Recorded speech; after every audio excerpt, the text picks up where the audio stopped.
Hello there, everybody, and welcome back to another episode of Hit or Miss Doctor Who podcast, and the next in our cyber season, looking at all things Cybermen.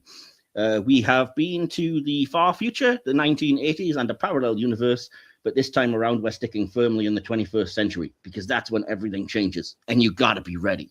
That's right, we're looking at Torchwood, outside the government, beyond the United Nations, second left at the flyover, straight on at Budgeons, right on the lights, then first left by the quick save. Yes, lest you forget, Torchwood did do a cyber episode, and we kind of felt obliged to have to look at it. I am regular host Michael Wilson, but I really could not possibly have done this one alone because, dear God. So please welcome my guests for this episode. First of all, you'll have heard him on our first season looking at Dalek episodes. I know we definitely reviewed Day of the Daleks and at least one other, so please welcome back Cliff Chapman. Welcome, Cliff. Hello. Thank you for having me. Yeah, thanks for coming back. And I always find myself almost seeing Chris Chapman every single time. And then I have to look and be like, did I say the wrong thing? No, I didn't. It was Cliff Chapman. One day I'll get used to that. You know? There we go. Yeah, this is why I do podcasts, to teach people the difference between Chris and Cliff, and sometimes Clive. Fair enough. You all prepared to talk about Cyberwoman? I was born nearly ready. I know you volunteered for this, so, you know, on your head be it. Yeah. Myself and Cliff are joined by another guest today. You'll have heard him on our Silver Screen sister podcast once or twice, and you'll know him if you are a regular listener to a Pasty Sheep Nerd Bible podcast. But please welcome my other guest, George. Welcome, George. Hello. I'm back from beyond. And you're not strapped to a cyber table like in your picture by any means. Oh, I am. That's why I haven't released the podcast in like 9 months, because I'm just here in I'm in a basement, and Connor just keeps bringing me Asian doctors to fix me. Just feeds Asian doctors to you. Fair enough. Affirmative. Yeah, welcome to the episode, you guys. As is usual, it is Torchwood, so we have got the pound shop Tom Cruise and the scrapings off the floor of a Buffy the Vampire Slayer script meeting. And in this episode, we're also throwing in an RTD Cyberman, kind of, because this cyber babe with a bikini, sexy. Yeah, it's all so grown up. Oh, have we got to do the Torchwood Series 1 thing where we have to swear randomly and intermittently and just talk about like fornication? Yeah, I was going to do that anyway. I do that on the other podcast, so I do that when I'm on my own in a quiet room. As is usual for this podcast, there's no fucking procedure, you know. Bloody Torchwood. Yeah, just waste my time. Anyway, so yeah, we are going to start talking about Torchwood as our main episode review, but you know that we don't just jump straight into things here. Oh my God, this is everything's coming out sounding vaguely dirty because of Torchwood. We like a little bit of foreplay in this. Oh God, I'm sorry. I can only apologize. So yes, we don't just jump straight in here. We like to build up to things, and so we have a couple of other sections before we hit the main review. And the first section is our little kind of getting to know you type chat as we enter into the vortex. Oh shit! I'm stuck in the sonic time vortex again. Oh yes. So, well, George, you are the one I'm going to be quizzing most of all, because this is your first time on Hit or Miss Doctor Who, I believe. Is that correct? I think so. I just, whenever you ask, I say yes, and then I forget about it, and here I am. Although I'm not sure, you may have been on the Joy to the World review at some point. That sounds like something I probably did. Genuinely, like, this is the first podcast I've done in, like, 3/4 of a year, so I just need to concentrate, so I apologize to your listeners. No worries. But, I was going to ask, how you got into Doctor Who, what was the first story you saw, but I've probably already asked you that. It was this. It was Cyberwoman? This is the first thing I watched. I was 10 years old, and I watched the Cyberwoman with a bikini and loads of Welsh people, and I was like, yep, this is it. This is for me. I feel like you're not being truthful. No, why would I lie to you? I mean, I did watch it in 2005, but sort of like on repeats. I don't remember how much. I don't remember the last time we had this conversation, so I could be making it up. I could be lying. Who knows? I distinctly remember watching Empty Child and Dr. Dances in like at my grandparents' house in the conservatory in the middle of the night, and it was pissing down with rain, and I shit my pants, but I went back for more. I want that to be Loved just everyone's it. review of Doctor Who. I shit my pants, but I went back for more. Excellent. As it should do, because I think Doctor Who should scare you. So, like, because I didn't know what a spin-off was at the age of 10. I was like, is this Okay. like the same? But then it was like, no, this is very adult because we have a weird sex demon in episode 2. And then, let's sexualize the Cybermen, but we'll get into that. But Yeah. I loved Torchwood because the first time we ever really spoke was Children of Earth, wasn't it? Was it? Oh, if you say so. I think me, you, and Andy spoke about that many moons ago. Oh, okay. No, But that's like fantastic. Children of Earth, amazing. That experience of watching it Monday to Friday in 2009 was some of the best Whoniverse television still to this day, I think. Oh, absolutely, yeah. I like Series 1. I like what it tries to do. I think Series 2 sort of takes out most of the bits that don't work and streamlines it a bit better.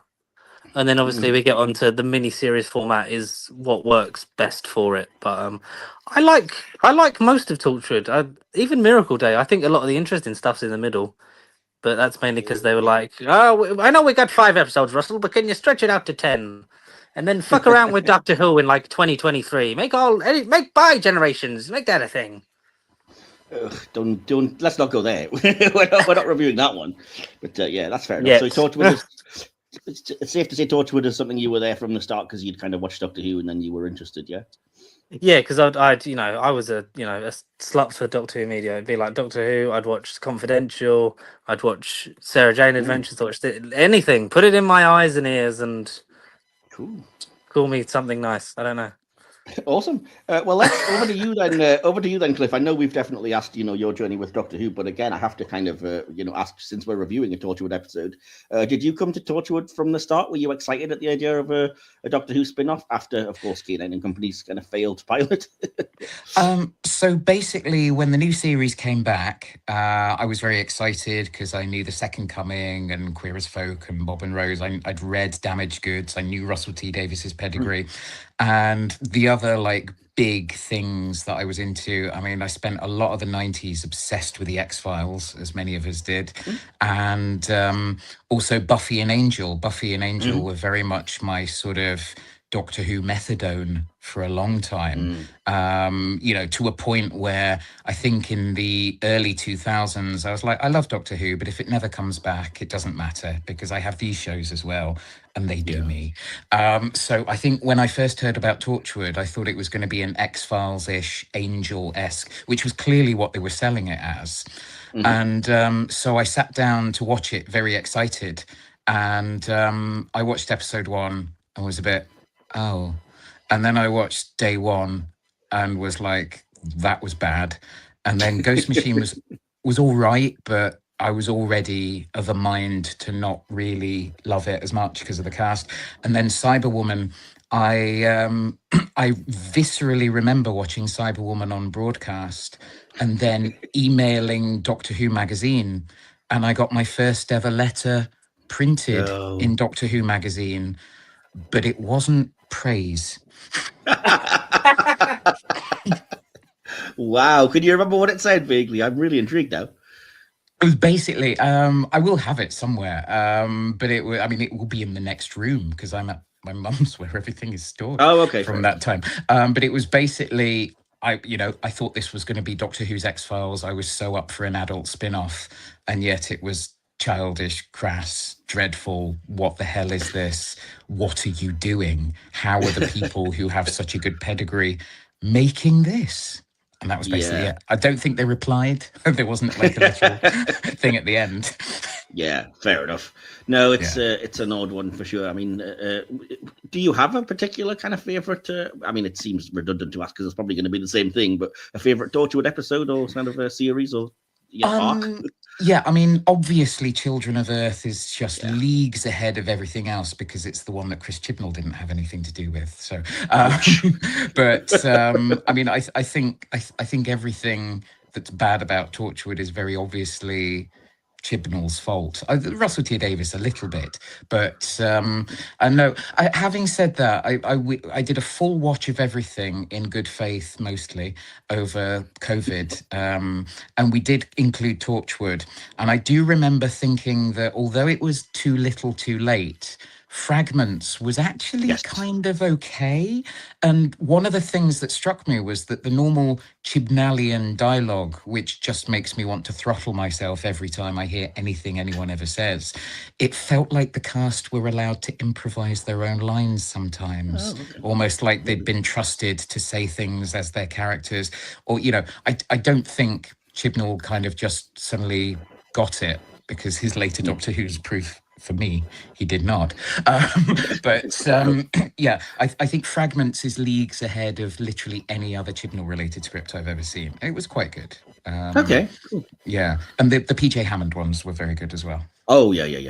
Yeah, it's weird because Torchwood, I remember when I first watched it, I think I was either just too young and uncaring and not critical, so I kind of remember vaguely liking the first episode and liking the second episode for what it was, but kind of readjusting to like, okay, this is going to be one of those so bad it's good, kind of almost guilt watch kind of things, But although remarkably, the second episode of Angel, I remember being almost exactly the same. It's another kind of sex alien that's body swapping and stuff. So I was kind of like, okay, maybe they still are going for the Angel thing. But I think like you, by the time we got to Cyberwoman, I was like, oh dear. Oh no. And but yeah, man, parts of the first season I enjoyed. A fair bit of the second season I did. Children of Earth was fantastic. I can't stand Miracle Day. I so have tried, but I just can't. I don't know. I just think it's terrible. I'm sorry. I don't get it. I think it's, I don't know, crass. It's a little bit sensationalist, and it's not a story that, as you said, really should have been stretched over 10 episodes or whatever it was. And if you're going to watch anything during the lockdown pandemic, do not watch Miracle Day. Jesus. No, it's also very depressing, obviously. So, yeah. But yeah, anyway, so the next question then would have to be, because we're doing our Cyberman related season, just as I asked favorite Dalek episodes when we did that one, I'm going to have to go around and ask favorite Cyberman related episodes, stories, arcs. And George, I'm going to come back to you on that one. Do you have any favorite Cyberman things that you wanted to shout out? Well, obviously, my favorite Cyberman thing has to be Dimensions in Time. They are in it. They are, briefly. I don't know, because also, like, I remember, because like I was saying, like, we used to watch it on repeats. I think mainly because my parents didn't want me to hog the television on a Saturday, so they preferred me to watch it on a Sunday. But the first time I properly remember watching Doctor Who go out live on a Saturday was Rise of Cybermen Age of Steel, and that was like my introduction to the Cybermen. And it's not, and I think Tom McRae, underrated Doctor Who writer, by the way, because that, and is it The Girl Who Waited he did? Like, you'd have to ask Cliff. I'm sure Cliff knows I don't. Yeah, the Girl Who Waited I really, really liked. Like, yeah, and that was him. Yes, I really enjoyed Rise of Cybermen Age of Steel. Nightmare in Silver is trash. Before we have to even debate that.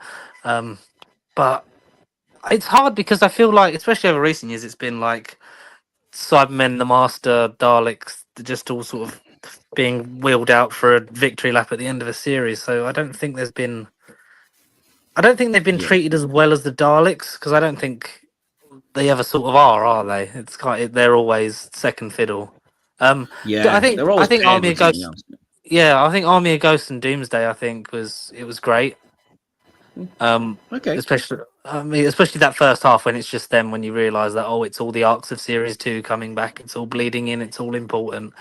And then after that, I'm struggling to, because Next Doctor's fine, but the Christmas special itself it's boring. I'm struggling to remember like when they're actually just in it and not a cameo, because they're kind of there wasn't really a lot. I mean, there's Closing Time, Nightmare in Silver, which, as you said, both aren't great. I mean, and then Closing Time's just laziness, isn't it? They were like, the last episode before the finale, we don't want to do too much, so we'll just bring back an old villain and an old friend.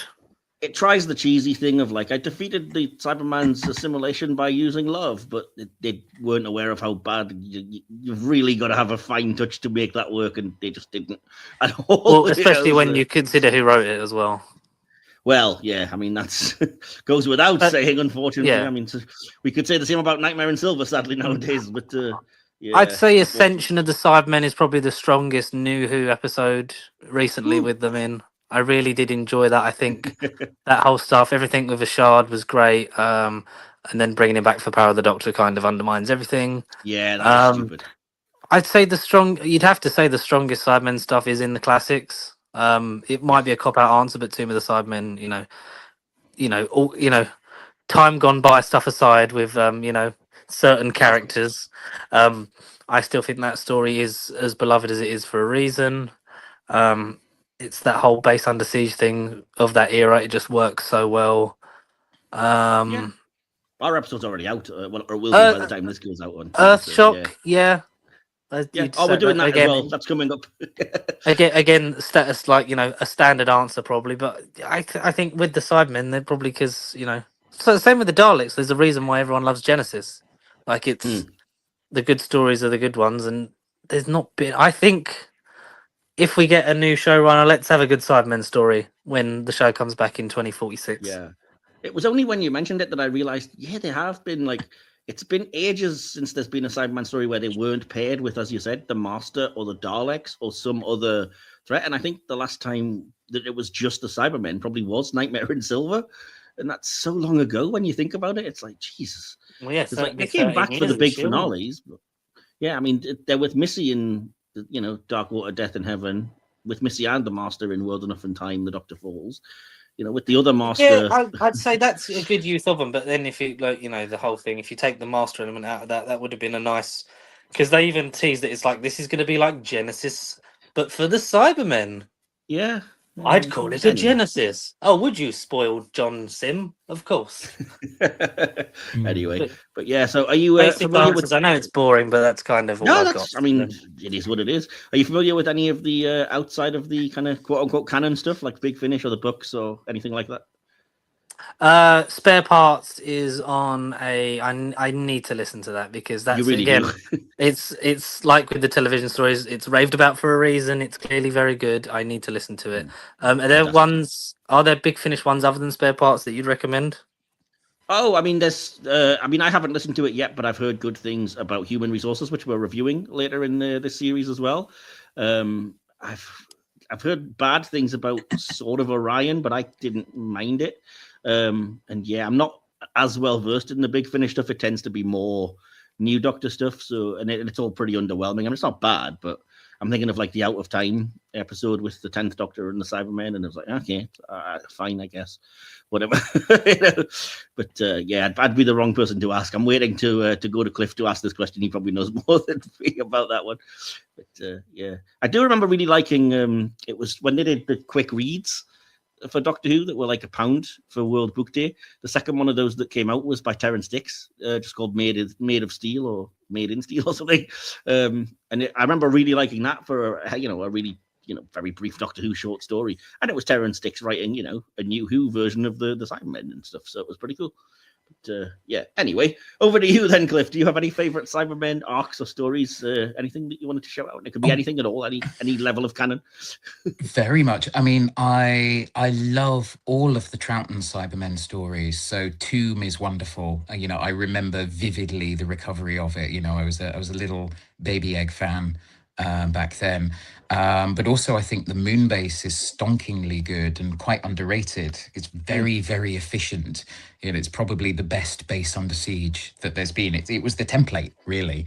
And I think the animation fits really well with the surviving episodes, and it's a fun watch. It's very atmospheric.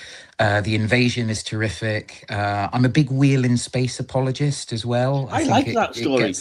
Yeah. I think there's some really nice stuff that David Whittaker does with relationships with the characters, so that it's not a standard base under siege crew. And I love the way that Gemma is set up as a companion, and then the Doctor. She's the Linda with a Y of the 60s. So I really love that. And then they do fall off a bit. Earthshock is terrific TV, and I do really enjoy it. It's a little shaky on plot. If you think about it too hard, but it's a very, very well directed and looks gorgeous story. I remember Silver Nemesis watching as a child, and thinking at the time, oh, it's just Genesis. Sorry, it's just Remembrance done again. But I have this big pet theory that it would be a lot better if it was the end of the series rather than the beginning. I think we talked about that on the Remembrance one. Because it mirrors. I think it deliberately mirrors Remembrance a bit. It's all right.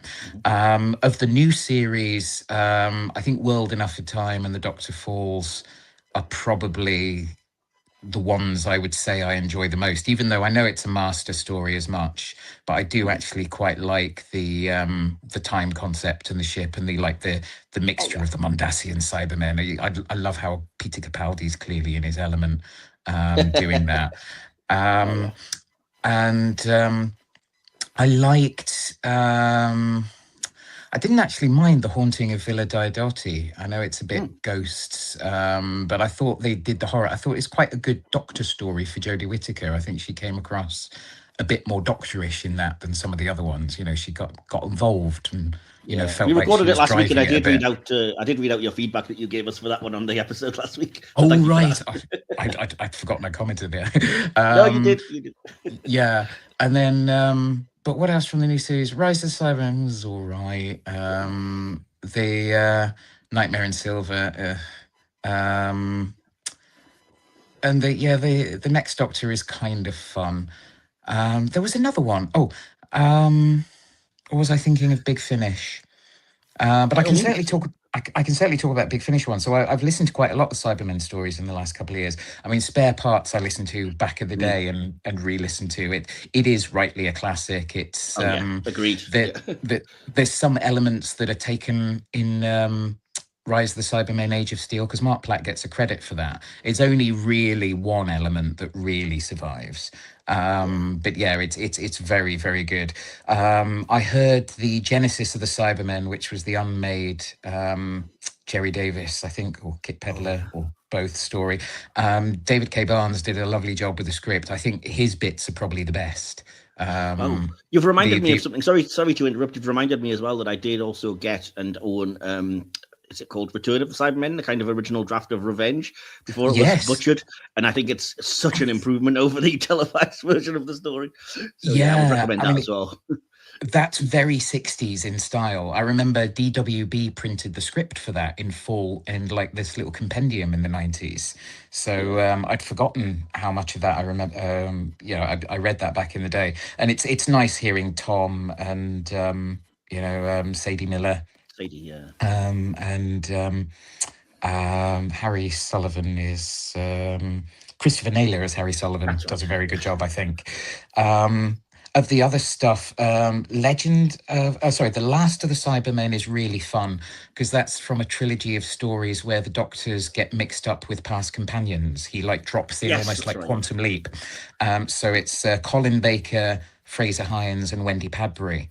And that's lovely. That's really, really, is really it? I haven't good. heard that one, but I've seen the kind of cover art when I've been browsing and stuff, and was intrigued. Yeah, by it, so. Episode 1 is actually free, and when it popped up in a sale, I was very happy to snap it up. Grab. So I try and get a bunch of Big Finishes every sale on limited funds. But go and buy it full price if you have money. I'm the same. Yeah. Hour of the Cybermen I listened to recently. Oh wait, no, hang on. Sorry. Legend of the Cybermen and Last of the Cybermen are both Colin Baker, Fraser Hines, and Wendy Padbury stories. So there's Legend and Last, and they're both quite good. Legend is the one that's my favourite. That's one trilogy. Yeah. So you've got the different Doctors with past companions, and then you've got Colin with another trilogy. Anyway, and Hour of the Cybermen has got David Banks and Mark Hardy back with Colin Baker, and that's who's that by? That's by Andrew Smith, who did Full Circle. And it's it's a really solid kind of good mix of modern and 80s Who. It's a good sort of merger of the two styles. So lots of stuff. And then there's The Reaping and the Gathering by Joe Lidster. just going to mention that because I got the Reaping, the Gathering, and the Harvest because I bought them. They were on sale, and I was like, "Oh, looks like they have the Cybermen in." But again, I haven't listened to them yet, so I was just going to ask if they're any good. Yeah, they're fun. They're kind of from an era where Big Finish were like more is more, so I think they're quite long. But they're pretty good. Yeah, there's a good sort of examination of Tegan in one and Perry in the other. They both go very much into like characters like companions' lives and stuff, but with quite a good use of Cybermen. So there's a lot of good Big Finish stuff. Speaking of long things, you've reminded me as well that I also I'm plowing my way through as best I can Scourge of the Cybermen, which is one of those enhanced audiobook type things. So it's like 10 hours long, and it's a third Doctor Face Under Siege Cyberman story, but it's just, finding 10 hours. So I'm about halfway through and I'm just plowing through it a bit at a time as best I can. It's good, don't get me wrong, but it's just like 10 long hours, man. Yeah. There was, I heard part one, again, they gave part one free. I haven't heard the whole thing yet, but there's a Pertwee, Katie Manning one called Quintessence, where they land on a planet. It's got quite a good atmosphere from what I've heard. And they've done this thing where they've got the third Doctor's with an older version of Joe Grant now, so Katie Manning doesn't have to do young voice, even though she probably still can. And that sounded quite, I think that was a 6-parter, possibly. So yeah, there's you can fill your boots with Cybermen, and then you've got books as well. I don't know if you wanted to talk books. If you have a couple, you can shout out. Yeah, sure. Yeah, Iceberg. But I think my absolute favorite of the books was Killing Ground, which was a 6th Doctor one. I just remember, I haven't read it since the 90s, but I do remember reading it when I was 14 or 15 and being very, very excited, because it was a time where a lot of Cybermen stories, the Cybermen would come across as quite weak in a lot of the 80s stories. And it was definitely very conscious, a bit like the idea behind Nightmare in Silver. It's like, let's make the Cybermen tough again. I think Steve Lyons, he did some very, very clever things, and it's pretty dark, it's pretty bleak, so it's it's very teenage, serious, worthy Doctor Who in some ways, that you like when you're that age. But yeah, I remember that being really good. Cool. Well, again, I'm sure we'll mention bits of Torchwood that are trying to be serious and dark and whatnot, and there is, I think, one little tiny bit that works in the episode, but we'll get to that when we review it, because first of all, we have to hit the next section of the podcast, which is the section that gives the podcast its name, and it is the hit or miss section. How I hate these hit or miss performances.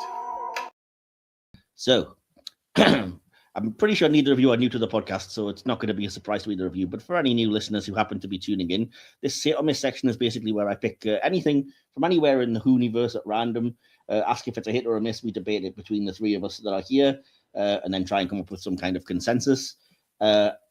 As of the last couple of series, what I've been doing instead of just picking things is I've got a big list, and I'm asking our guests to choose numbers lottery style, so that it's very, very random, even for me, as to what's going to come up and when and why. And as I always say, there is going to be some Cyberman related stuff in there because that's the series we're doing, but it isn't all that because that would be boring. So yeah, let's kick off the hit or miss section then. George, are you prepared? You understand what we're doing here and everything? Let's do it. Okay, would you like to pick a number between 1 and 18? Because I have 18 things down here. Unlucky for some, number 13. Okay, 13 is not Cyberman related, but it is a character, and I'm very intrigued to hear your thoughts and Cliff's on this one. So hit or miss for the character of the Fugitive Doctor. George, you picked it, so it's over to you first. Oh, wicked. I love Jo Martin. Can I just say that? Like, she's amazing. That's good. I really like the Fugitive Doctor. I like that. It seemed that Russell was kind of interested in doing stuff until it was like, oh, he's not really doing anything else, and maybe the show's not coming back. That's another story. Maybe we'll get to someday. That was like a nice little cameo in Story in the Engine. It was, yeah. I think in terms of a incarnation of the Doctor that's new to us, the audience, and been hidden previously, unfortunately, because of just because she's had more appearances, she is better than the War Doctor, because we've actually had some development, we've had a bit more backstory, there's more we don't know, because it's not like, oh, this is an incarnation between Paul McGann and Christopher Eccleston. This is a whole new life cycle. It completely, whether you like Timeless Children or not, the canon was absolutely shattered, and that was good because I like it in terms of it brings a mystery back to the Doctor. You kind of don't know where they stand again, which was always what the show would get to. Like you'd reveal a bit more, and then you'd kind of have to bring it back to. You don't want to know too much about them because that's the whole point of the show. So I like that element in terms of introducing her. I like, even though it was a bit ex machina when she's like getting Jodie out of the Matrix, like, oh, you've always been you. You're always gonna be you. You with great power comes great Doctor ability. But I just think Jo Martin is such a fabulous actor. It's just a shame that she didn't, at this moment in time, have more. And I think they should have just doubled down and made her the next Doctor after Jodie. Like, because we've seen that Doctors' previous faces and lives can influence the regeneration cycle. So it would have been nice for her to actually be Jo Martin, and then we get a full series of her, which maybe it could still happen. I don't know, but she's fabulous. For what we've seen of her has been nice. I just feel like it's not been enough, and I'd like to see her continue to be developed in the future. You're very much speaking my language, and I would echo all that you say before I chime in with my thoughts, because I agree with basically everything you just said already. But Cliff, over to you. What are your thoughts? Hit or miss for the fugitive Doctor? Not for me, I'm afraid. I'm sure Jo Martin's lovely. I've heard she's lovely at conventions and everything. But I think the only way she works is if she's a parallel universe Doctor. There's no version that makes sense at all. And I despise the timeless child concept. I absolutely hate it, because it's like, there's part of the fugitive Doctor is like, the War Doctor, we have the War Doctor at home, and I think the War Doctor was great, and he's great in both incarnations, well, both versions of incarnations on Big Finish, because John Hurt actually did some, and then Jonathan Carley does a fantastic performance as him, like a good acting performance and a good impression at the same time. Usually you only get like one or the other a lot of the time. So yeah, I mean, my friend sort of said the thing is that when you first find out that she's a doctor, she's carrying a massive gun, and that sort of worked for the War Doctor in the concept, but not really for me at all. Sorry. Yeah. Weirdly enough, I do agree with you in that regard. She took a lot of winning me over, because in Fugitive of the Jadoon, I just didn't like that the characterization was basically badass, warrior person shooting everybody with a gun kind of thing. So in Fugitive, yes, I wasn't overly fond of the concept, even though I could admit that Jo Martin had a presence of some kind. But it's the appearances since then that kind of run me around and won me over. Even though she's in one of the episodes that I think is genuinely one of the worst hours of Doctor Who I've ever seen, but I think she's good in it. I think the bit, if I could, sorry to interrupt, but the other big point is I just think it's so sad that after so long, when we finally got a female Doctor, there is an element of the War Doctor, not Jo Martin, but there's an element of the character that undermines the first female Doctor by, you've gone through all this big change, and then sort of like, oh, there was one from the past, you're nothing special. And also to be the first Doctor that's not a white Caucasian actor, but they have this kind of ambiguity about them, rather than being very solidly, properly the first non-white Doctor, I think takes something away from both the Fugitive Doctor and Ncuti Gatwa as well. I think it's a shame that they meant well, but I think they completely shot themselves in the foot and undermined themselves, I think. Yeah. I agree with that as well. Yeah. No, it's a completely fair point. I can't disagree with it, and you're not being unreasonable in those points. I think, like I said, with me, I just like I'm like what George was saying, basically, when it comes to Timeless Children. I like the mystery of it. I like the way that, for me, it kind of feeds into the Loom type stuff and the Other and all that they were doing anyway, Cartmel Master Plan type stuff. So I kind of just accept it as, I guess, the natural extension of that. And, I mean, we already had the Morbius Doctors that have now been canonized and stuff anyway, so and why not add a little bit of... They're not, though, are they? Let's be honest. All the rogue Time Lords we've seen go back in time in Earth's history and dress up in fancy clothes. The Monk, the Master, the Rani, they all do it. It's their favourite Time Lord thing to do, is go up and cosplay as historical Earth people. True, but I mean, watch the episode, and that's a lot of coping from people back in the 70s to now, isn't it? It was never intended to be. That's a lot of people going, "No, it's not the Doctor. It couldn't be. It's going to be Morbius." I'm telling you, even though the Doctor quite specifically says, "No, don't go back that far." But yeah. Anyway, So anyway, I didn't mind the concept, and I think, like I said, Joe Martin won me over. She's a fantastic actress. She's really nice. She loves being a Doctor, and if I may shout it out, I do think her Big Finish run is just fantastic. It's what I kind of wanted them to do with the character, and it's what I think you would appreciate it, George, because it is basically her headlining her own series in a very real way, and they're doing something good with it, and they've got good writers that are doing an ongoing thing with it. So she's getting, she's got her own kind of Tommy Lee Jones fugitive-style nemesis chasing her down, played by Alice Krige, the Borg Queen from Star Trek, who kind of recurs throughout these and has her own adventures through time while she's also on the run from this entity. And yeah, I think she really holds her own as the lead of those, even though it was on the audio. So I'm with you. I would have liked to have seen her come back. And, I wouldn't have even minded if they had kind of appeased all the people that hate the Timeless Child stuff and said, oh, no, it turns out, Chibnall was just wrong and lied, and it is just a future Doctor that was traveling back. So that's how she exists kind of thing, But anything that can see more of her, I think, would work. So it's a hit for me. So I'm afraid, unfortunately, you are outnumbered slightly on this occasion, Cliff, but all fair criticisms, I think, anyway. I'm used to it, don't worry. I'm sure in most other rooms you wouldn't be outnumbered on that one, but in the case of the podcast, we'll be kind to Joe Martin in this instance. And Cliff, it's over to you to pick a number, if you wouldn't mind, between 1 and 18. 17, please. Ooh. Oh boy. This has been on the docket for a while, and you're really going to put the cat among the pigeons with this one. It's not Cyberman related. It's not specifically Doctor Who itself related. Hit or miss for the war between the land and the sea. Cliff. Over to you for this. It's odd because in some ways it was actually a very, very competent, very shine.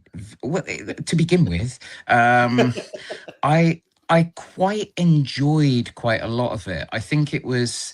I hate Kablam and I really don't like Lucky Day. So I mean, it's my favorite Pete McTighe. Okay. Which is of the three. I'm sure you don't you like the appreciate Kablam, man. No. But yeah, I think there was a lot of it. I mean, I watched it with my ex-partner and she absolutely loved it. And I was like, I'm not sure. And I think the problem was that it was a 5-episode series arc of at least 8 to 10 episodes a series, and it was building up, and you could have still got 3 or 4 series from the end of episode 4. And then episode 5 had the most obviously, like, we were gunning for a multi-series spin-off here, but now we have to sort of wrap it up quite quickly. And I think you're being charitable. I think that's just the way Russell T Davies writes finales, to be honest with you. I don't think they had a plan beyond this. It was just that he was like, oh shit, yeah, I'm going to end this. Probably. I think I probably enjoyed it a lot more than a lot of other people, but it was wrapped up very unsatisfactorily. But I thought there was some quite nice direction in it. I thought a lot of the performances were all right. Russell Tovey won me over. I'm not always sure about him, but I thought he was fine in it.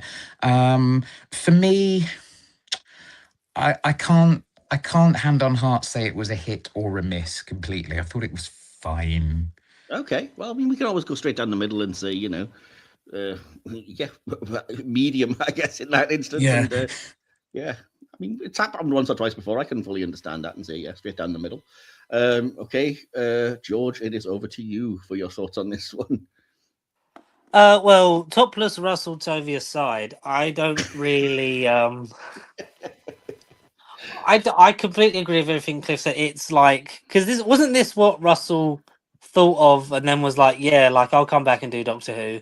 We'll do like. Well, he'd been commissioned to do Doctor Who, but this was the first thing he wrote apparently, because it was written before he even knew they were doing Legend of the Sea Devils, and then had to speak to Chibnall and was like, oh shit, I've got a Sea Devils idea. What are you doing with them? And then was like, okay, it doesn't clash with my thing. It's set in the past and whatever else. So. And they're both shit, just in different ways. Yeah, if you say so. Okay. Maybe the Sea Devils isn't They're not meant to be. We'll just lay them out to sea. No, it genuinely feels like an RTD2 script that he's cared about. So that's props ish. I don't know. I think it looks great. It looks, and it's very much trying to recapture that Children of Earth kind of feel, isn't it? Like that's what he does best. Yeah. If you get him a serialized story, and maybe that's what season 1 and 2 should have been. If he could have just given him a couple of episodes every year, maybe that would have been it.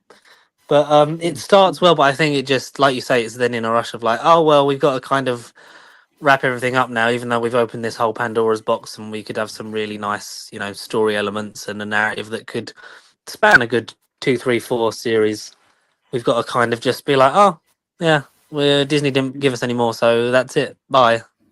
And I think that's really unfortunate, because especially if you see that, I know when I sent you the link, you refused to watch the behind the scenes deep dive thing on it, but you can see there's a lot of really hard working people, and there's a lot of cool stuff that's gone into this. And I mean, I obviously, because you know what I'm like, I've pre-ordered everything, but I didn't do the steelbook because I was like, is 45 quid for 5 episodes a bit much? But it does have the recut Sea Devils episode on it as well. It does. But even for me, and you know how much I love to waste money on Doctor Who stuff, Mike. Even I was like, you know what? But I did. You know what? I've enjoyed. I've not watched Class all the way through, so I can't definitively say it's the worst spin-off ever. So I don't know. I agree with it's not really hit or miss. It's kind of just it happened. It exists. Well. Yeah, that's weird. That's going to fall to me then. But it's really weird because I am sort of on the same page as Cliff a little bit, and I remember as I was watching it go out, really liking, especially episode kind of 2, 3, even 4, and although 4 was when it started to trail off, when it did the whole bloody Romeo and Juliet, shagging the fish in a barn kind of thing, or whatever was going on. But there was some big surprises and some cool things there, and I loved what they were doing with Gemma Redgrave. I thought was really good until again they basically character assassinated her in the very last moments of the series, which I really fucking resent completely. I think it's incredibly irresponsible for any show to basically end with your hero pointing a gun at an innocent person. But I get it. I get what you're trying to say. It's just dumb. But that's the world we live in, I suppose. I feel like they just want to kill off Kate Stewart, and they're just too scared to. Well, they're slowly killing off her character anyway. Although I did really personally love Lucky Day. I thought that was a believable kind of push to your breaking point kind of level that she was at without, going full dark side-ish kind of thing. Yeah, she is great, and she is this generation's Brigadier, but maybe you just age up one of her kids and just, she's been through so much of the same shit year on year. It's kind of like maybe she's not the best, because if you look at it, you'd be like, maybe she shouldn't be leading unit if she keeps sort of doing all this kind of stuff. She didn't start off leading them. She started off as the science advisor. Just make her that again. But science leads. That's what her father always said. And they dropped one name. Thinking, what her father always said was blow before up he turned into a Cyberman. See, bringing it back to topic. Before they paraded the Brigadier's corpse in a graveyard in a fucking metal suit. Yeah, anyway. So, War Between Land and the Sea, I think I was enjoying it and I was curious where it would go. And then I genuinely just think, just like, the 2 Shooty Gatwa series, Russell T Davies just absolutely shits the bed when it comes to finales, and he just doesn't know how to end things. He sets everything up, like you said, that was like massive epic stakes, and oh my god, we've lost. How are they ever going to come back from this? And then just throws a Deus Ex Machina virus at you. Everything just immediately returns back to status quo, and then Russell Tovey transforms into a fish person. And I was so disappointed that I was like, really? Oh my god, that's what we're... And I went from like really enjoying it for those 4 episodes to now like, I never want to watch this again. When it came up as being available to buy, I was like, I'm not going to buy this. I'm never going to rewatch it. I thought the ending just let it down so dang much that I was just like, yeah, for me, it's a miss, unfortunately, based solely on that. So, yeah, since you two didn't commit to a hit either way. Do you know the biggest tragedy of it? Is that the very final frame wasn't a fade to black and then the word Finn. Oh, why did they not think of... Oh, Cliff, you should have been making this. You should have been in the room. Yeah. Or like outside the window throwing rocks in. Yeah. Oh, maybe we can. There's got to be. We can edit that somewhere. We can do that, right? Yeah. I've got DaVinci Resolve on my iPad now. I can do it. I've got a copy of the Blu-ray and a Sharpie, so I could just write it on my TV. Yeah. No, don't do that. Oh, Yeah. oh shit! I've already started. Anyway, George, it's back over to you. I'm going to do a couple more of these before we get into God. the main review. So, number What please, prisoner's between one lottery do you have for me? One number between 1 and 18, but you can't pick 13 or 17. I will go with number. I will go with number 3. Okay, number 3 is Cybermen related. I'm surprised it hasn't come up yet, actually, but it is a very random one. Number 3, hit or miss for the Cybermats, as in the little mouse cyber things that debuted in Tomb of the Cybermen and then appeared. Oh, not the things that they put outside their Cyberman houses to wipe their feet in before they come in. No, that's a different kind of Cybermat, I'm afraid. Okay. But, I am finding a picture to share. I do apologize, but it was. Yeah, there we go. They're a great toy, right? I mean, did they ever make toys of them? They made a toy of the closing time one. Did they? 'Cause The it was- bitey closing time guy. Yeah. It was without. I don't think it had the mouth bit, but it was just like an RC. I'm pretty sure, unless it's a fever dream. I don't know. I don't really know what's real anymore because I don't think I've slept properly in months. So I don't even know. I could just be in a room Welcome to talking to fatherhood. myself. I don't even know if I'm actually on this podcast till it comes out. I'm just having this conversation in my head. I think the Cybermats are a good idea, especially in terms of infiltration, because I don't know if people notice the Cybermen can't do stealth. Especially if you try and hide them in a bunker in a Welsh town. I think they did well in the Wheel in Space to do that. I think that's one of the things I like is that they kind of do attempt to stealth their way into the space station. Yeah, and, I like how it's inventive. Of like they've got almost like a sort of ranking system, because then you end up with the cyber shades and stuff in Next Doctor, didn't you? So you have like all these different like tiers, and it's quite interesting when you sort of get into that aspect of it. And I think especially like with Trout and stuff, they committed to the Cybermen because they couldn't use the Daleks, and they really did kind of develop this whole sort of backstory and mythos for them. And they're sort of harmless, really. And like we can joke, but they are generally a Cybermen toy for the kids. But and I think it's just a neat little thing. It just adds a little thing, because they are meant to be like all strategic and stuff, and like no emotion, like calculated. So it's very smart to be able to use a small creature that could infiltrate a room if they're trying to convert or take over an aspect of a race. So it's interesting. I'd like to see what they do with it next. I don't want Russell T Davies to write the Cybermen, please, ever. I mean, at this rate, considering how how this podcast is going, I think Cliff should just write the Cybermen. Maybe we should just, we should all club together and just get him in Bad Wolf Studio. You don't let him leave till he writes the Cybermen. I would love to. I think that's illegal. I don't think that's illegal, because we wouldn't use like force or weapons. We would just use like the Gandhi approach, like patience. Yeah. Love. Use love. We blew up Bad Wolf Studios with love, Craig. Yeah. Oh, but that means we've got to pay James Corden now. Fuck that. Oh God, no, I'm not working with that. Cool. So I'm safe to say you're probably going to say hit for the Cybermen. Yeah, like a mild hit. I'd like to see if like they would come back, because it's not like a set part of the Cybermen lore, are they? So sometimes they pop up again, sometimes they don't. So develop them more. I'm up for it. Okay, cool. Cliff, it's over to you then for your opinion on the Cybermats. Yeah, I love them. Revenge of the Cybermen and Tomb of the Cybermen were both quite early VHS Doctor Who experiences for me. I think they're very scared. They're probably the best aspect of Revenge of the Cybermen, actually, the more snaky ones.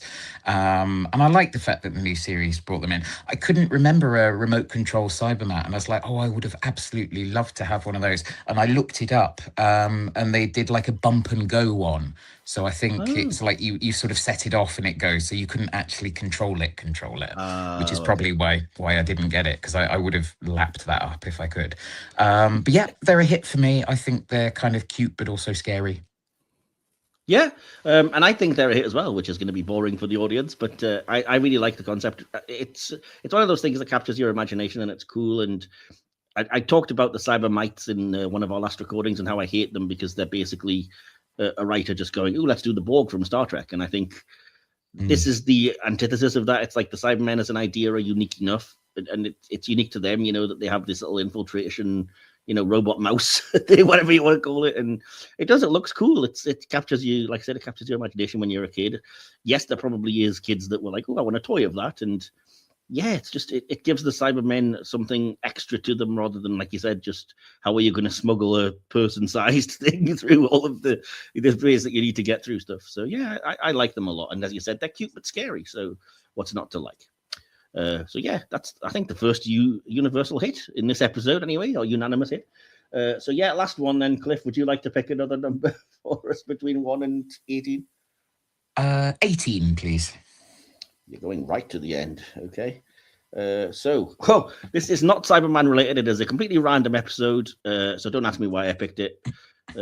Hit or miss for the third Doctor serial, Carnival of Monsters. Pilani the Carney, Cliff? Oh, Vada the Boda Palone. It's one of my favourite stories of all time. I adore Carnival of Monsters. Yes, the CSO is shit, but who cares? I love the script. I love the variety. I think I first saw it when it came out on VHS in 1995.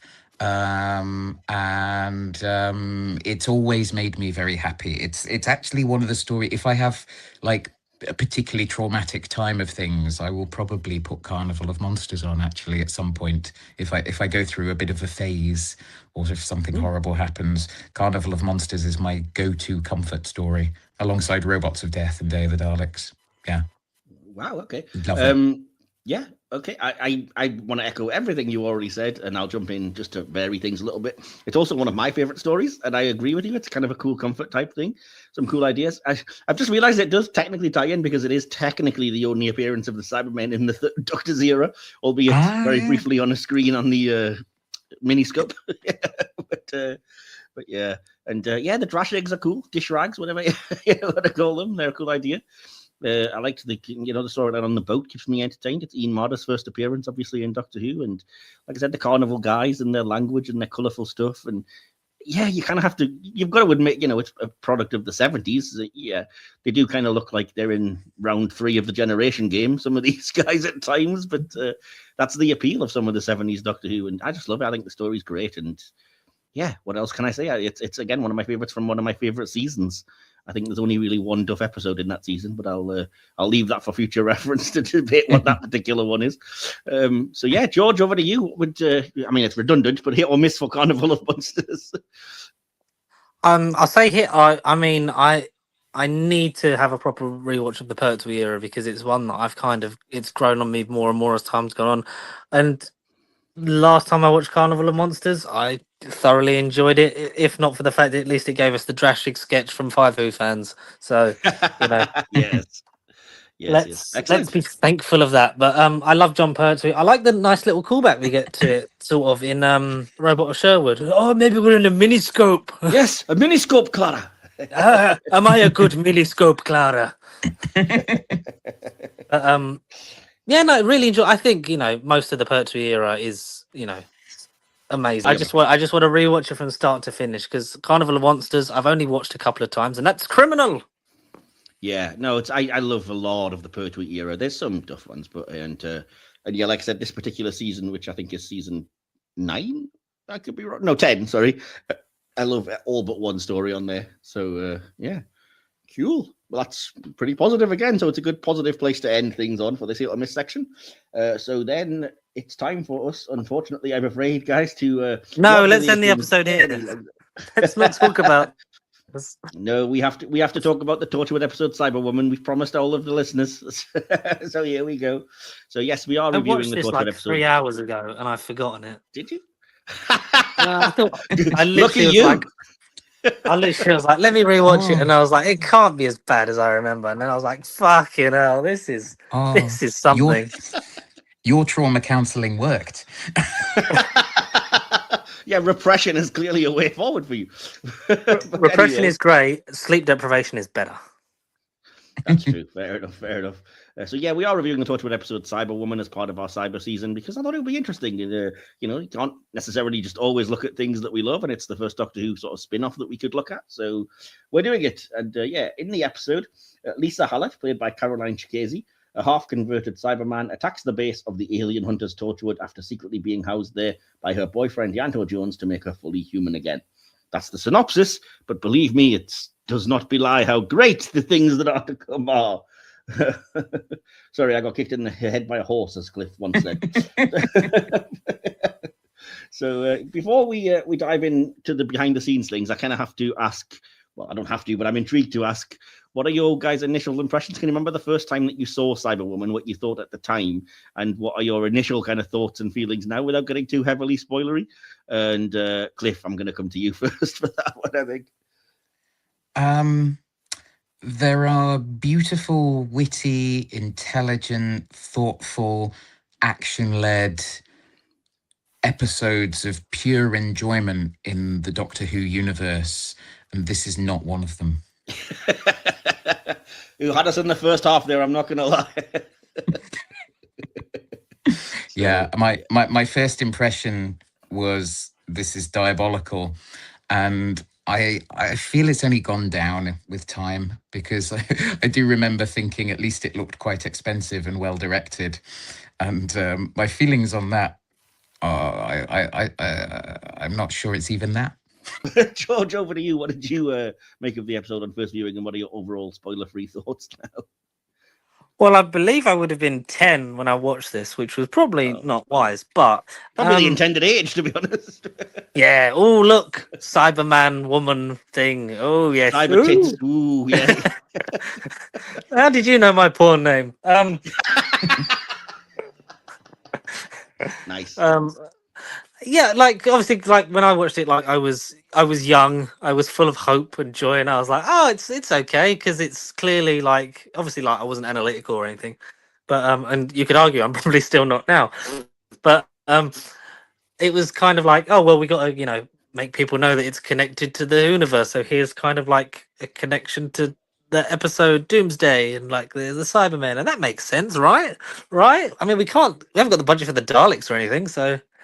But since rewatching it, I think it's just it's funny how shit this is. Like I think like I know I mentioned Snuggly Chibnall time, and if you get the opportunity, please watch it, Mike, because when they talk about Cyberwoman, it's amazing. Like Jesus Christ, because obviously I didn't realize when I would watch Tortured as it went out and Declassified and all that stuff that Russell like was obviously exec, but it was like he'd gone to Chris. Oh, like you be in charge of this because like it's good experience or whatever, and I can't be across all these shows. And you just think what was going through Chris Chibnall's mind where he thought a metal bikini on a Saturday night on BBC Three. That seems like the perfect antidote. And barbecue First of all, sauce, it was really? Sunday night, by the way. Was it a Sunday? I don't know. It was. I don't remember. Yeah.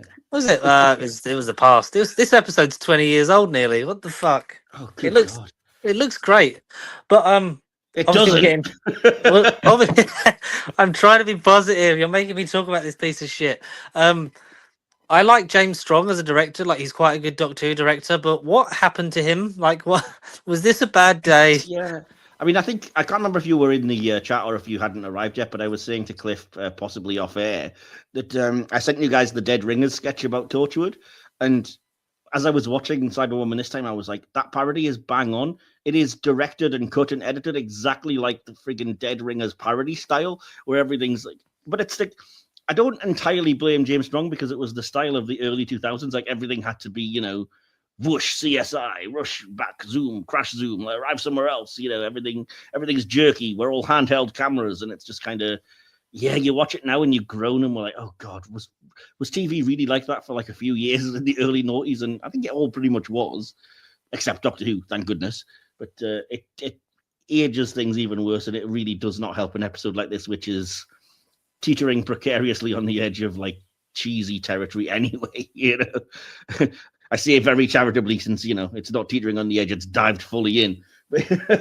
Anyway, so yeah, those were kind of my thoughts on that anyway. But yeah, I have a kind of a little bit of information about like how the episode came to be, because got to analyze these things somehow, go back to the scene of the crime.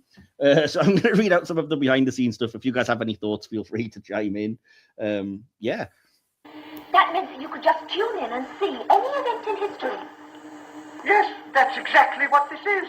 No, Doctor, you're kidding. As I said, this episode was among the first pitched for the series. Creator Russell T Davies saw a potential to continue the story from, as you said, George, the Doctor Who episodes Army of Ghosts and Doomsday. Chris Chibnall intended the episode to appear midway through the series, but it was ultimately brought forward to the 4th slot. Because of the limited number of filming locations and cast members, it was among the cheapest episodes in the first series.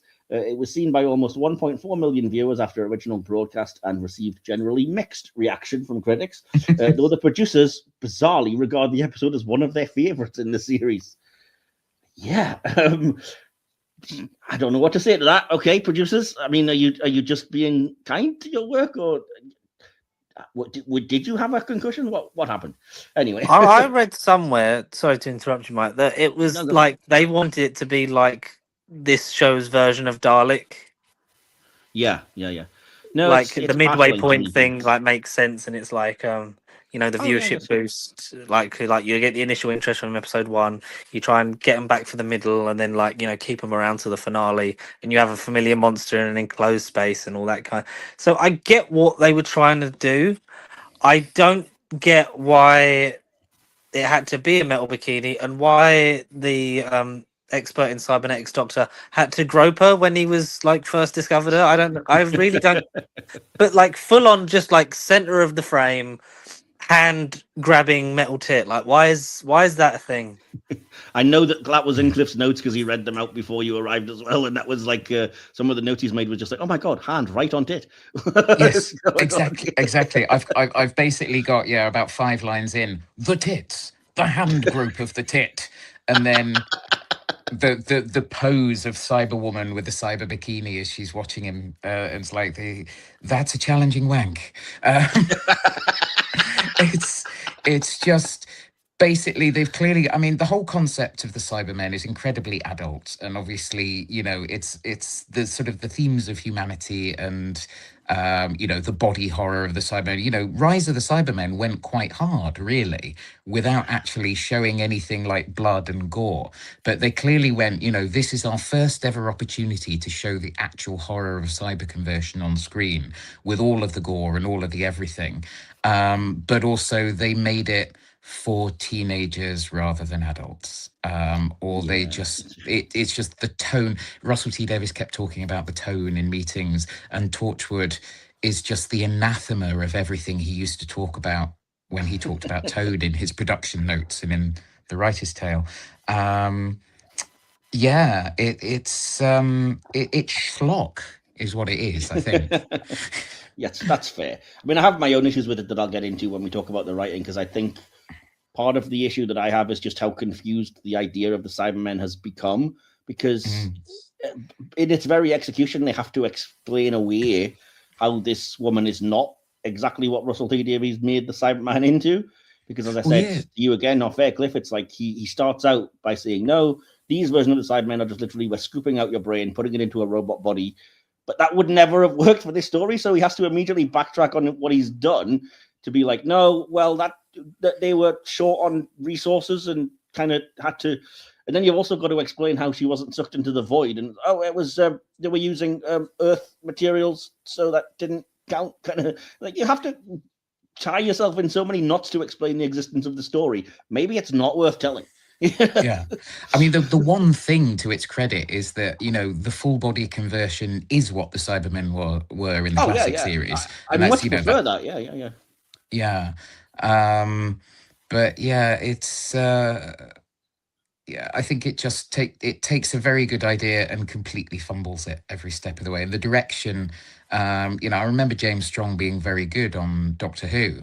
I mean, I'd have to watch those Doctor Who's again, but I think he did the Daleks in Manhattan, didn't he? With all those lovely shots of the Daleks Art Deco. Yeah, I think he did some nice stuff. But in this one, it's the primary color lighting and just the sort of the hub set itself looks fine, and so all the shots on there, but the set that they made for the cyber conversion room is so bare. It's almost like season 16 black walls with the key to timetable on. It's that cheap. And there's very, very obviously only a couple of places the camera can go. And so it was like I did not remember it looking that cheap. Yeah, the more baffling thing about that is that they completely retrofitted the hub set for the next Doctor to turn that into the kind of cyber conversion factory in that episode. And in that one, it looks really good. And it's the same set. And it's like, how did you make this one look so cheap and that with exactly the same stuff, raw material wise, make it look really quite cool? But anyway, I don't know how that happened. But back to the BTS, because I do have a little bit left to say. Returning to what you were saying, linking to Doctor Who, George. Out of the entire first series, Cyberwoman is the biggest nod to Doctor Who. There was little to no mention of the series, despite being a spin-off, which was apparently deliberate to not send out confusing signals to the audience about what the series is. I'm sorry, but confusing signals is all you sent out in various ways. But anyway, the episode was the first to center on Ianto, who in the first 3 episodes was more or less a background character, and what John Barrowman described as like Torchwood's version of Alfred Pennyworth in Batman. Okay. Before settling on the current title, Chibnall went through numerous working titles, including The Trouble with Lisa and The Long Night of Ianto. Cyberman was ultimately chosen because the title, and I'm quoting here, says it all. It is never explained why the Cyberwoman looks the way she does. As a partly converted human, the half-finished costume should resemble previous established Cybermen, which it does not. As most notably, this costume has breasts, despite previous media showing that male and female humans become identical non-gendered Cybermen. Yeah, I did not write that. I promise that's actually written into, I think it's on the Wikipedia page, and I'm like, yeah, exactly. The suit has tits. Why? It doesn't make any sense. But so that's as much as I have for the behind the scenes. I have a little bits when we get into the little sections that we discuss and a few random kind of notes and things like that I can get into. But yeah, did you guys have any thoughts before we dive deeper into what I'm going to charitably call the writing and plot of this one? Well, in terms of James Strong, he directed Impossible Planet, Satan Pit. Oh, that's fantastic. Yeah. Evolution of the Daleks in Manhattan. Voyage of the Damned. Okay, I like the direction on that one, yeah. Okay. Partners in Crime, and the last one he did was Planet of the Dead. He also directed They Keep Killing Susie. I actually quite like that in Torchwood's first season as well. It's not a terrible episode. Yeah. Well, put it down to he had a bad day when he filmed this. I mean, you sometimes you can only work with what you're given, and I mean, like I said, the script itself doesn't know what it's saying. It was quite clear that most of the Torchwood cast had nothing to do. They had to just ship them off to a pub and then have them arrive back. So it's like you've got a 6-person cast that you're not accommodating for. They go out for a drink. Oh, we've got to check this out. All right, finish your drink. We'll go. And sorry, Torchwood's version of Alfred. I don't remember the point where Alfred starts having sex with Batman in the Batcave. But okay. You're clearly not watching the same Batman media as I am. I have found you, Master Bruce. I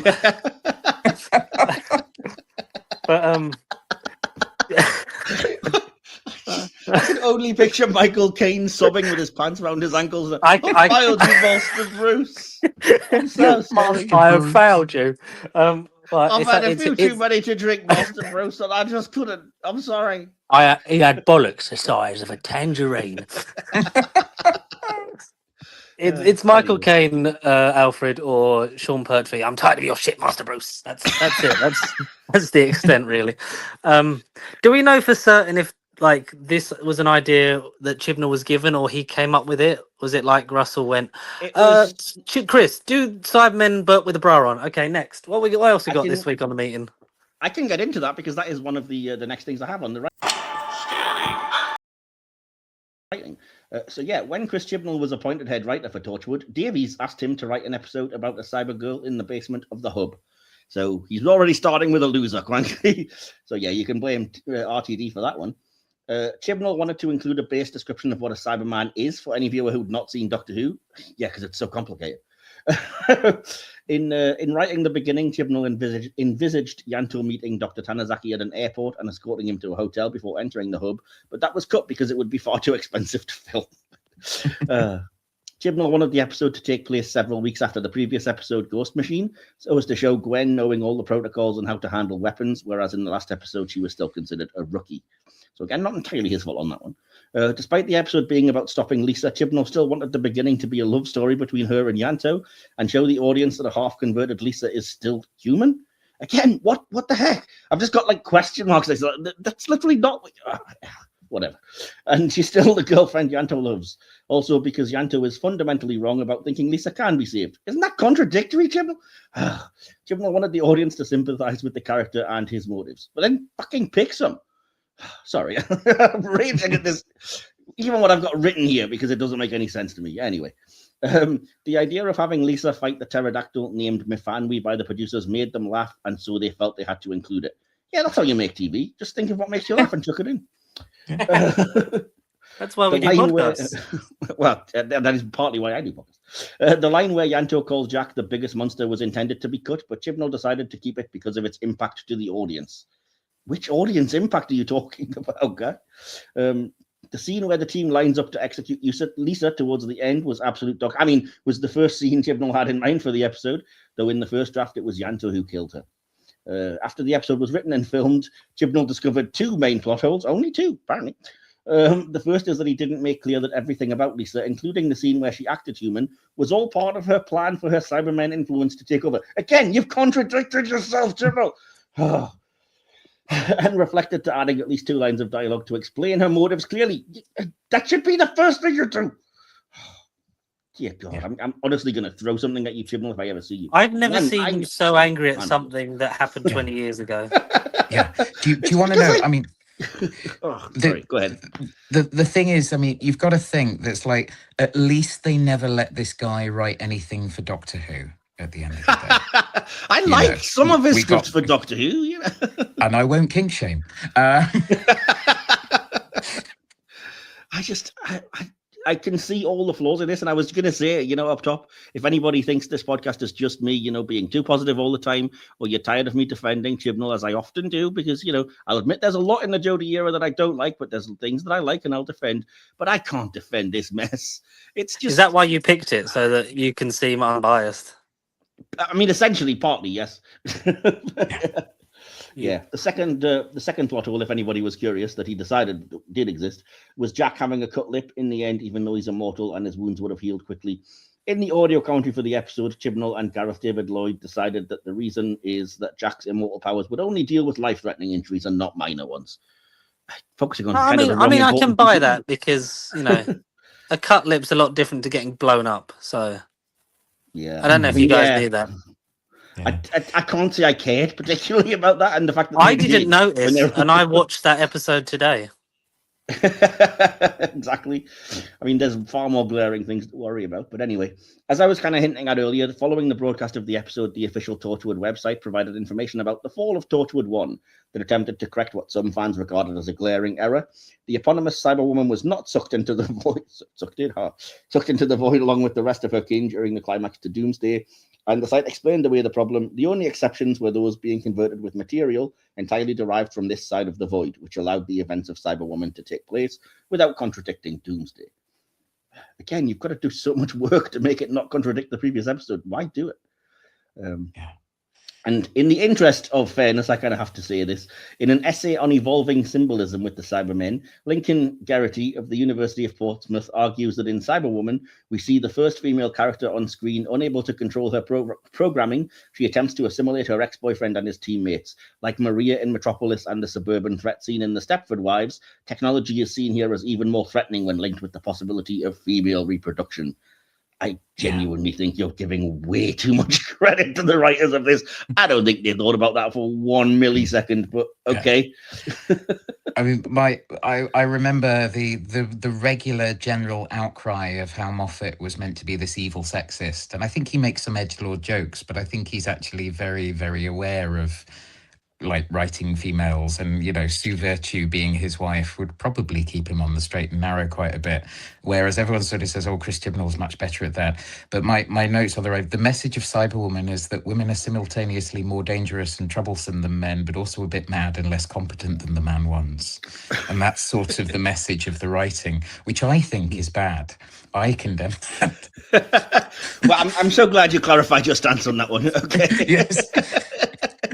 And also, yeah, but some of my notes on Chris Chibnall. What if Eric Saywood had had a lobotomy?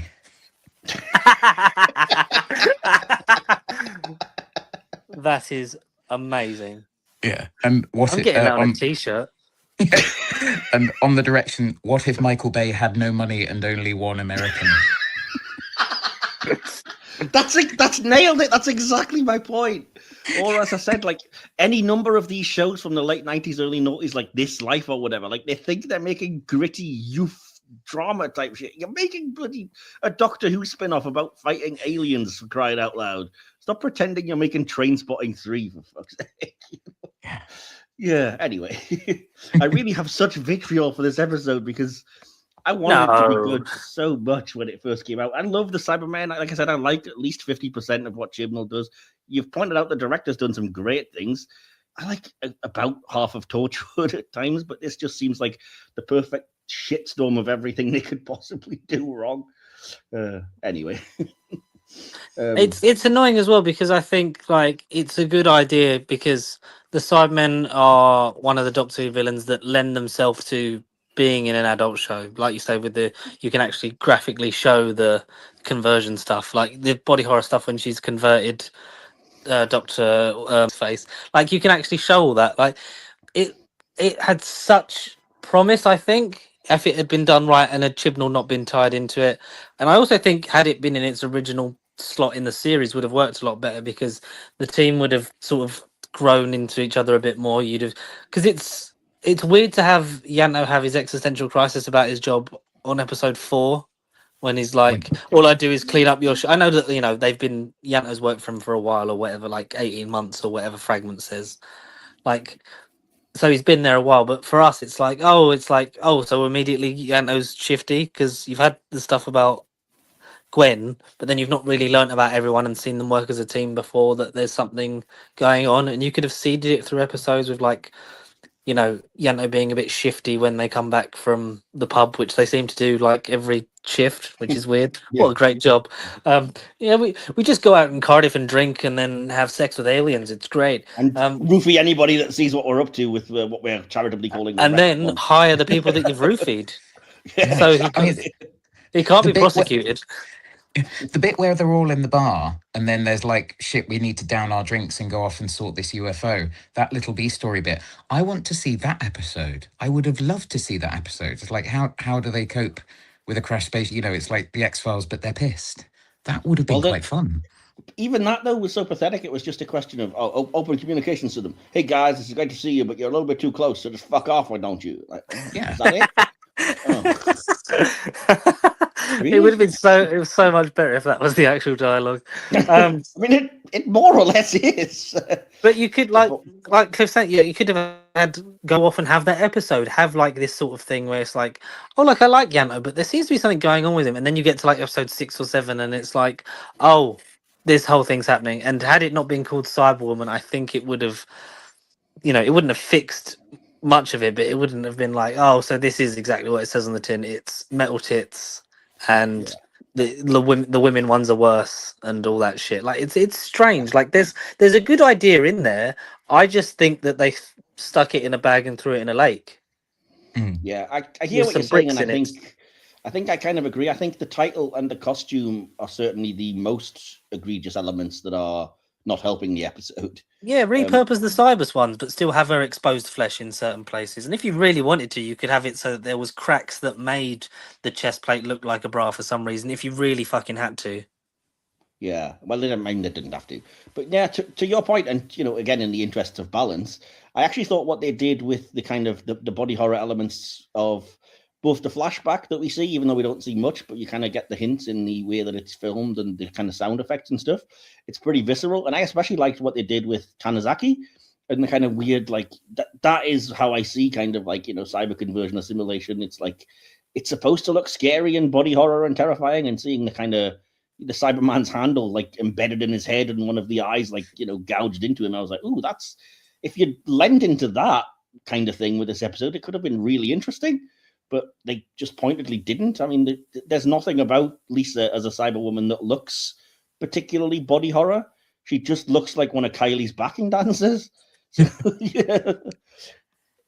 Anyway, like I say, good idea, poorly executed, and I think Ianto killing her would have been nice and thematic, and it would have been more to his character, because this is the point where you learn more about him. I think it comes too early, and I don't think it's earned by the end of it either. No, I mean, David Lloyd is absolutely going for it, but the script is just not good enough. So he's giving it like 10. And I do think he can be quite a good actor. There's like a lot of them are actually very good in the Torchwood audios, which I sort of started having a look at or having a listen to, and they can be surprisingly good. But yeah, the end bit with the pizza girl as well, kind of. I've never seen pornography, so I don't know. I'm only going by what people have said. But when this, she looks like very heavily made up and like very glamorous for a pizza lady, and then knocks at the door and then sort of gingerly goes in, and that that's some of the stuff I've heard about. The kind of, it does sound like it's that, really. Yeah. Hi. I mean, I wasn't really reading it like that, but it is my least favorite part of the episode, because I just hate that, because again, it just speaks to how muddled everything is. And I know it's a fool's errand sometimes to try and understand bad scripts and stuff, but I was desperately looking for motive and what was being said, and that ending it with literally just my brain's back in a human body now just seems completely counter to everything that you've just said. And it also just it's like she sees Ianto and just goes, oh, you always said you didn't care what I looked like, and look, now I'm perfectly fine. I'm healed. I'm human. We can be together. And Torchwood's response is, kill her. I'm like, what? She's fine. It's the most horrific, gratuitous gunshot death in it's Doctor horrible. Who. Yeah, it's horribly done. And then, but that speech as well. I mean, it's got. I've taken the piss out of this line for 20 years, but being reminded of the whole context is just a whole other layer. It's like, when we woke up next morning, a dog was pissing on our tent. Hold me, Ianto. It's just.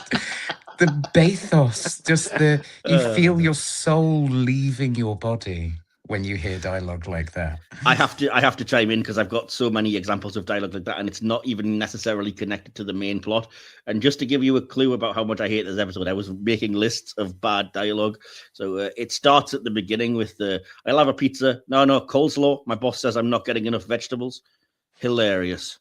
I didn't even write the exact line, but the whole like argument about whose turn it is to do the driving in the rota when they're getting back. Why don't we have a rota? Just awful stuff. Yeah. Looks like our system needs to be upgraded. I just wrote narf. No.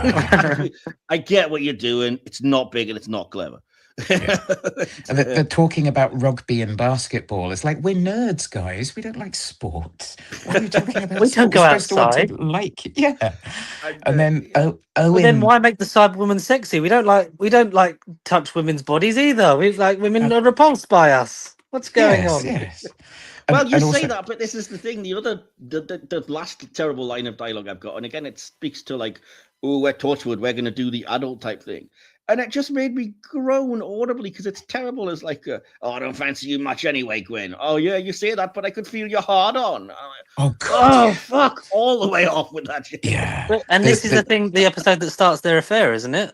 Because of the kiss. Yeah. Because it then comes back in Countryside, which is awful, and has got the, have you ever come so hard you forgot where you were? And it's like, oh, God. I don't need that in Doctor Who. I wasn't missing that from my Doctor Who experience. I was missing that from Horns of Nymon, but I kind of got the subtext. Yeah, I've got a couple of obvious Chibnall exposition lines, like priority is to find Ianto. It's like, no shit, really? Yes, I think they know this. And then, but how do they not know where he is? It's a certain base. Like, there's only a certain size to it. It's not like in like Dalek, where you don't know, like we've never been here before, so we don't know how big this thing is. It's like he's downstairs. Like where the fuck else is he gonna be? Yeah. And then you've got Jack's like little kind of random, I'm a little peeved. They come into my house and, mess up my thing. And it's like Barrowman's performance just doesn't sell that at all. But also it's completely the wrong time for a quippy line like that for the pace Barrowman's of it. terrible in this, I've got to say. He's awful. Oh, except so bad. The one bit I did think he was good when he's giving the actual speech about the danger of the Cybermen, and you can tell it's because he's a big old geek and he's leading into it. So I was like, okay, that bit is fine, but like I said, the rest of it. He's really enjoying himself, and you can tell, he put some thought into that. But as you've got the two bits, he has this line where he says some form of Cyberman. It's like a woman form of Cyberman, because at the first time he sees Lisa, he just looks at it. It's almost like a sort of Roger Moore's, like a woman. Is his line. A woman. and then you've got Gwen when she's in the thing and she's like, switch it off. And it's like, oh, I would have never thought of that. Oh, I hadn't thought of that. Like from League of Gentlemen, isn't it? Oh, I hadn't thought of that. But they also watch her for a couple of seconds while it starts off before they run into the room. Yeah.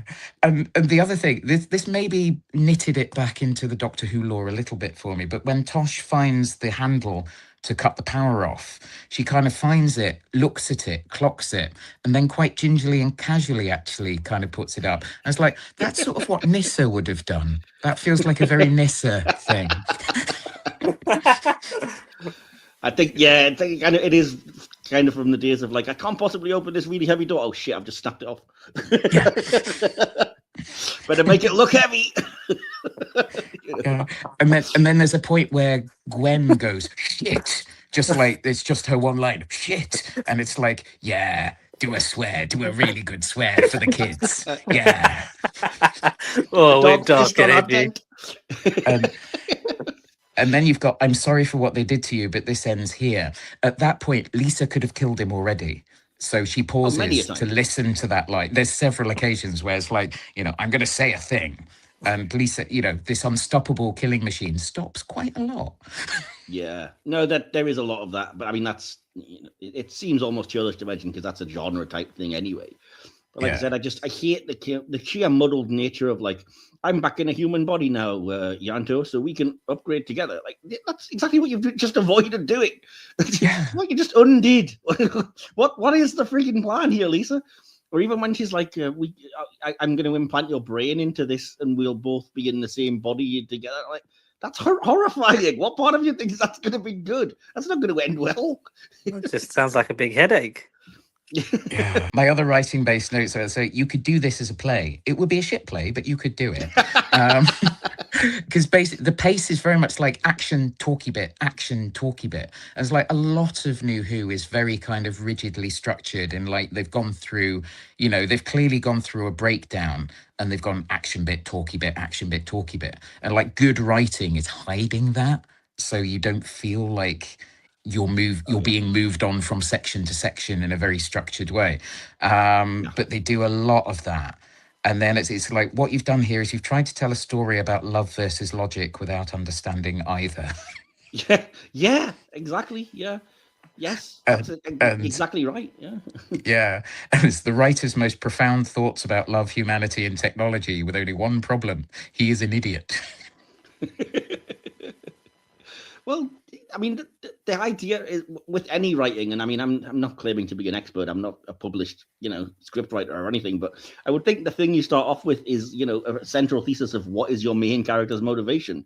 And given that Lisa's motivation seems to change like 7 times in this freaking episode, you're onto a loser from the start. Just give her one clear thing. Does she want to be a Cyberman? Does she want to be human? Does she want to be with Ianto? Does she want to just turn him into another one of the Cybermen? Is she trying to make a cyber race? Does she want to just be what she is?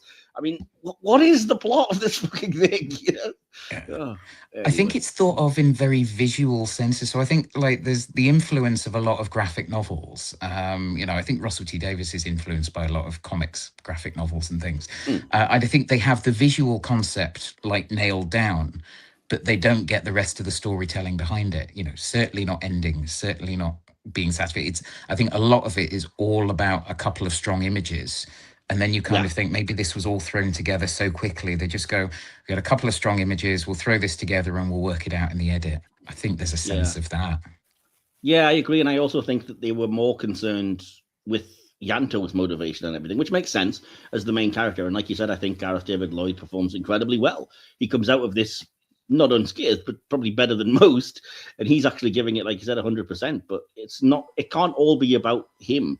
You know, talk about failing the Bechdel test. It's like, Lisa, I want you to be back to normal because I just want us to be a couple together and everything. And it's like, well, you know, what about her?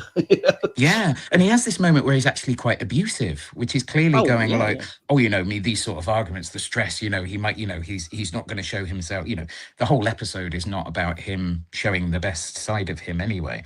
But, you know, there's this sort of moment where he's sort of doing these turns on a sixpence. You know, I think he's working very hard as an actor, but the script is not there for him. Yeah. I think you're probably referring to there's a moment where the physicality of it it comes off really bad, and it's clear that they didn't expect this. And again, maybe it's the costume or whatever, but it's the moment when he loses his temper and just goes like, "Oh my God, what have you done? You've killed someone!" And he pushes her away, and she just kind of stands rigidly there, like, "What the fuck you do?" And I'm like, that should be really cool and intimidating, but it just comes off really bad.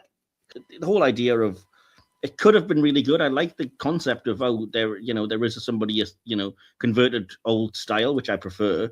And they're, halfway human, and Ianto's trying to keep them alive, but it's a foolish thing. But again, define what exactly the cyber conversion is. Is she completely mad? Is it a human madness? It's clearly not an emotional inhibitor or whatever they've kind of hinted at in the past. So I need something to latch onto as to what this woman's thinking and feeling, other than just being a cipher for everything around her. But yeah, anyway, that's you don't get a sense of like just how partially converted she is. Like what is Cyberman? What is Lisa? Like there's not a consistent thing of like this is what she is and this is why she sometimes is human and sometimes isn't. Like exactly. It's confusing. That's another thing that contradicts Doctor Who, because the whole point of the Age of Steel is you remove the emotional inhibitor and they look at what they've become and they go so mad that they basically implode. And that's how the 10th Doctor defeats the Cybermen. But you have that whole scene in here where Jack just goes, "Oh, how come you look like human 1.0?" When she looks in the mirror, sees herself and just goes, "Oh my God, I'm hideous." And I'm like, shouldn't you be blowing up right now? That was literally how you were defeated. Anyway, again, I don't think they thought this through well enough, but yeah, these things have to matter, sure. I'm going to move back to the acting, but I don't have a lot of notes, except that apparently before filming took place, Gareth David Lloyd and Caroline Chakesi met and got to know each other to give their characters some chemistry. I know where it was, but that's what I read. The fucking dark room. I don't have a lot to say. I've kind of said it all. Gareth David Lloyd, I think, comes out of it, better than most. Everyone else is atrocious. The whole everyone starts snogging and having an affair and using dirty language. Barrowman's terrible in this, except that one thing. So, and Caroline Chakesi, God bless her. I'm sure she probably is trying, but that costume. Did she ever do anything after this? I think she did stuff before and after this. Yeah, she's, as far as I'm aware, she's pretty. I hope she had a nice career after this episode, because fuck me, she deserved it. She deserved something, I tell you what, for it. Just as compensation, just any kind of role that doesn't involve a terrible costume. So, anyway, do you guys have any thoughts on the acting in this that we haven't already said? Is this canon for how Ianto turns gay? Ianto was always bisexual. You stop with your bi erasure. Was he? Yeah. Incidentally, I've just looked up Caroline Chakesi. She was in 3 episodes of the recent Bel Air in the most recent thing. So she's doing well for herself. 7 episodes of Shannara Chronicles, 14 episodes of The Governor. She's actually had a bloody good career since Torchwood. Good, she deserves it. Yeah, I kind of echo your thoughts about the main cast. I think it's also like the fact that, the show was kind of also like, we're adult, we're, young, we're hip, we're, sweary, there's all sex over here, look, tits and ass, but also like trying to be taken seriously. I don't think this version of Torchwood found the formula until sort of a bit later on in this series and fixed it more for series 2. So that doesn't lend well to the acting that you get out of all these characters. Like Gwen's still like, why don't we make a rota for driving? It's like, did Eve Miles know what the fuck she was being like told to say? Did they just give her a piece of paper? I could feel your heart on. Yeah, did they just give her a piece of paper and say "Be Welsh"? Like, I don't get. Yeah. And Gwen's a great character. I just don't think she's sort of utilized well in these kind of episodes. And it was nice to learn more about Ianto, but other than that, I think everyone just comes across like really fucking incompetent. And this is Earth's last line of defense, sort of. Yeah, Owen, Burn Gorman. I think Burn Gorman's all right in other things, but Owen is such a twat. Oh, he's annoying. Even at the time, there was the whole kind of laddish edgelord thing back in the 2000s, but he goes beyond. There's no charm, there's no warmth. One of my notes is he's like someone filling in for the Top Gear team on a Channel 5 ripoff of Top Gear. He's like all of the Top Gear presenters combined and made less funny. They're all bad in this, though, because it makes Gwen come off like an idiot that she snogged him. It makes Reese look stupid that he conveniently and the plot look dumb that he just rang at that point in time as well. Tosh looks ridiculous. She's meant to be like the bloody computer expert whiz kid, and she's just left trying to open a door in the corner for the entire episode. Yeah, this should have been a Tosh story, and she does nothing in this. Like Neko Mori is quite a good actress. I love her in Spice Girls, the movie. Yes, that's classic of the genre. Yeah. I'd like to think that was Torchwood canon. She just that was the other day Owen was off sick. Torchwood made her forget her baby. Yeah. Oh my god. No, she's a good actress, but you're right. I mean, why they could have utilized Tosh in something close to the Dr. Tanizaki role. She's supposed to be a cyber expert, so you've got one right on staff. Why fly somebody in? You know what I mean? Anyway, because they had to die. Well, yeah. I mean, I wouldn't want that to happen to poor Tosh. There's enough Tosh in the script as it is. Do you have any notes on the directing? I only have, again, a couple of things. First of all, James Strong wanted to film the episode in a sort of real-time format, which I guess kind of he did. And I've already said this, but I do think at least Dr. Tanazaki's kind of botched conversion is wonderfully gory and proper body horror at last, even if it doesn't really make a lot of sense. Because, again, they repurposed the CGI of the Cyberman conversion machine from Doctor Who, which, as we know, is just going to scoop out your brain. So I don't quite get how that jibes with whatever happened to him. But again, I like a good bit of gore because I'm weird. So there we go. So yeah, any thoughts on the direction that we haven't mentioned already from you guys? Again, I've criticized enough of that, I think. So. Yeah, I mean, I think the big problem is James Strong was very strong, excuse the pun, on visuals and acting in all of his other things. I think, Satan Pit is awesome. I think there's quite a lot of quite good stuff in Evolution of the Daleks, apart from necessarily the script. But yeah, it's very, very much step by step by step, and things are too obviously paused for people to say things. It's not fluid, it's not frenetic enough, and the camera work would like to be frenetic, but the performances aren't there. Maybe it was under rehearsed. Barrowman was in everything at the time, so maybe they were very limited in how much Barrowman they could have or how much Barrowman they could take on set. So yeah, you do get the impression that it was a bit under rehearsed. I feel this is wild speculation, but I feel like they were probably filming another episode that was very Ianto light at the same time, because it feels like nobody else is in the episode for long periods of it, and it's just Ianto and Lisa. And even what you said earlier about like exposing where the script kind of does things that are structural, but it's not supposed to be so obvious. As soon as it cut away to the pub where the Torchwood team were, I was like, oh yeah, we haven't seen the team for a while. Let's check in on them. Yeah. I think the other thing was the way the music has to do a lot of heavy lifting. I mean, a lot of Murray Gold's music in Russell T Davies era is, make the music as loud as possible and sell it. But the sort of the electric guitar, the sort of hammering version versus the sad music, those shifts are quite harsh, especially at the end, where it goes from excitement music to sad music. Yeah. I'm going to move to the bit that I have on VFX production design, because some of it's apologetic in ways.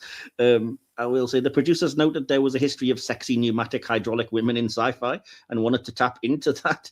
All right. To make the Cyberwoman costume, the props department wanted to make it as sexy as they could. Okay. Director James Strong wanted to make the costume look amazing, but threatening and scary as well. Mission failed.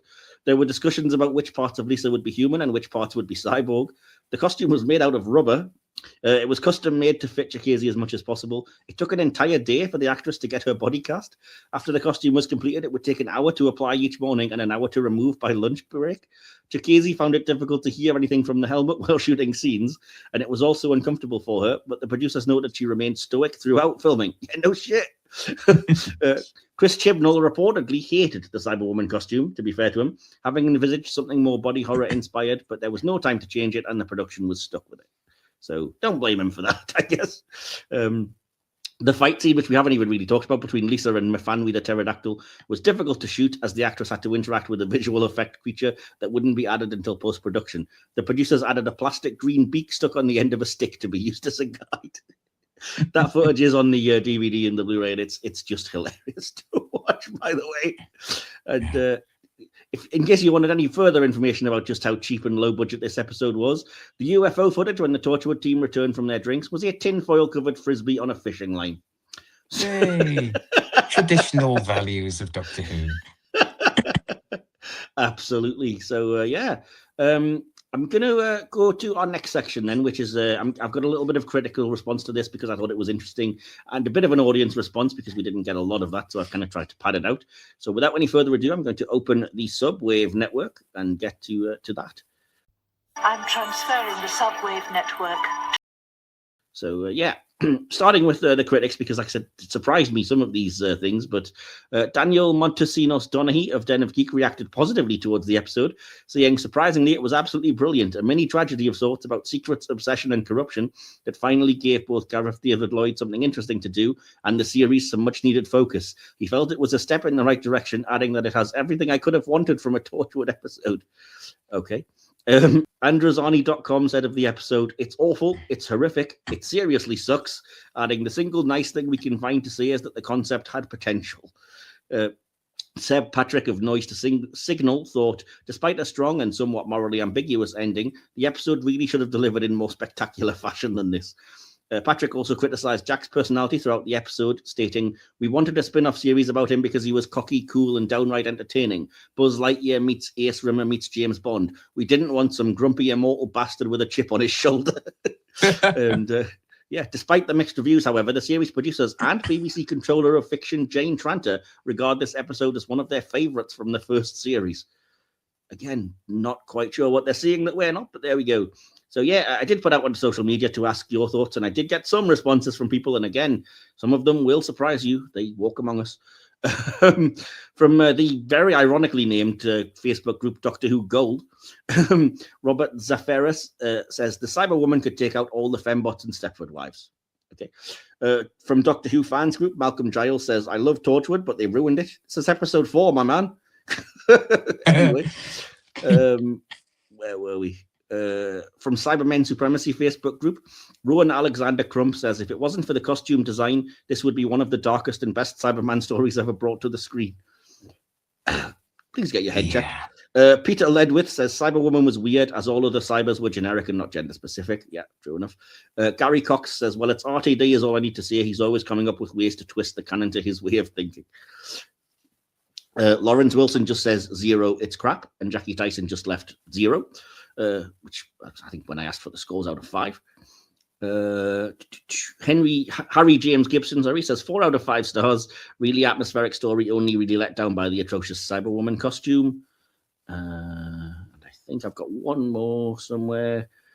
If you bear with me, I do. From Blue Sky, Doctor Who Episode Guides says, I'm not sure. I believe the episode finished rock bottom in Doctor Who Magazine's 2014 poll, so I know the episode isn't liked by fans. I personally didn't mind it, but I know it's not one of the best. So, what can you say? It's a few surprises there, guys, that you were shocked by. It's a broad church, isn't it, fandom? Hey, and James it's definitely not broad church. Believe me, it's not that. I mean, that's kind of what you guys thought. So we're going to finish off with what we always do, which is to first of all go around and ask favorite character, moment, and line in this. This is going to be a bit like pulling teeth, I suspect, this time around, but I always do it, so I've got to stick to my guns. So first of all, I'm going to come to you, George. What was your favorite character in this? Dr. Toshi Converter. He was great. Awesome. No, that's like 3 lines, but okay. it's weird because it's either Ianto, Lisa, or you can't really give it to any of the Torchwood team because they didn't do anything useful. And I think the use of the barbecue sauce, I think, negates Captain Jack from any of these conversations. So Yeah. I feel like Yanto's going to be the obvious answer. So I'll say Lisa because I like we've said, and a lot of people said there is a good story under there. They just didn't make it in 2006. They really didn't. And I think that whole body horror thing, and the fact that they wanted it so that she was pretending that she was still human while her Cybermen things had taken over. It's like you don't get any sense of that. And I think had the script been a bit better, maybe you could have just made it about Lisa and Ianto, and the team didn't need to be there. It's just because it's a Torchwood episode. It's like, oh, we kind of need John Barrowman to do something. And I think it also, because you can't really kill any of the team off. It's episode 4 of series 1, and the only person you can kill is Jack. And we know that, whenever he gets killed, that it means nothing to the plot, really, does it? So it's unfortunate. That's, maybe it could have been sort of like his bit in fragments. Like you could have had it be like how he joined the team instead of like the pterodactyl in the warehouse and Captain Jack landing on his penis. Like you could have had like this happening, and then it could have killed like previous co-workers and friends because he'd smuggled her into that building or whatever, and that's where Jack finds him. That could lend itself more to that, because then you get the whole base under siege thing where people are actually at stake, because that realistically no one's going to die apart from Lisa and this character that we've just introduced at the beginning. So that's the unfortunate thing of it. It's not the worst episode of anything in the Whoniverse. I think that's one of the saving graces of it. I think there's been worse stuff probably. It's just fine. That was a very long answer for just favorite character. Yeah. I just it's hard. There's not a lot of goodness in here. I'm trying to sift through shit. But, well, save something for your conclusion. I don't want to have nothing to say for that. Favorite line. Fuck. Do you know what? It's Reese on the phone because it's so fucking stupid. Hello, what's the love of your life here? Hello.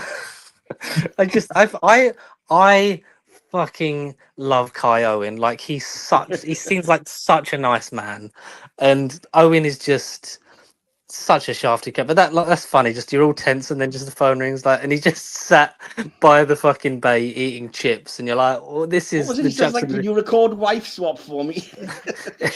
Oh. It's great. Like the juxtaposition of that's great. So that's what I'll give it to. Reese's phone call.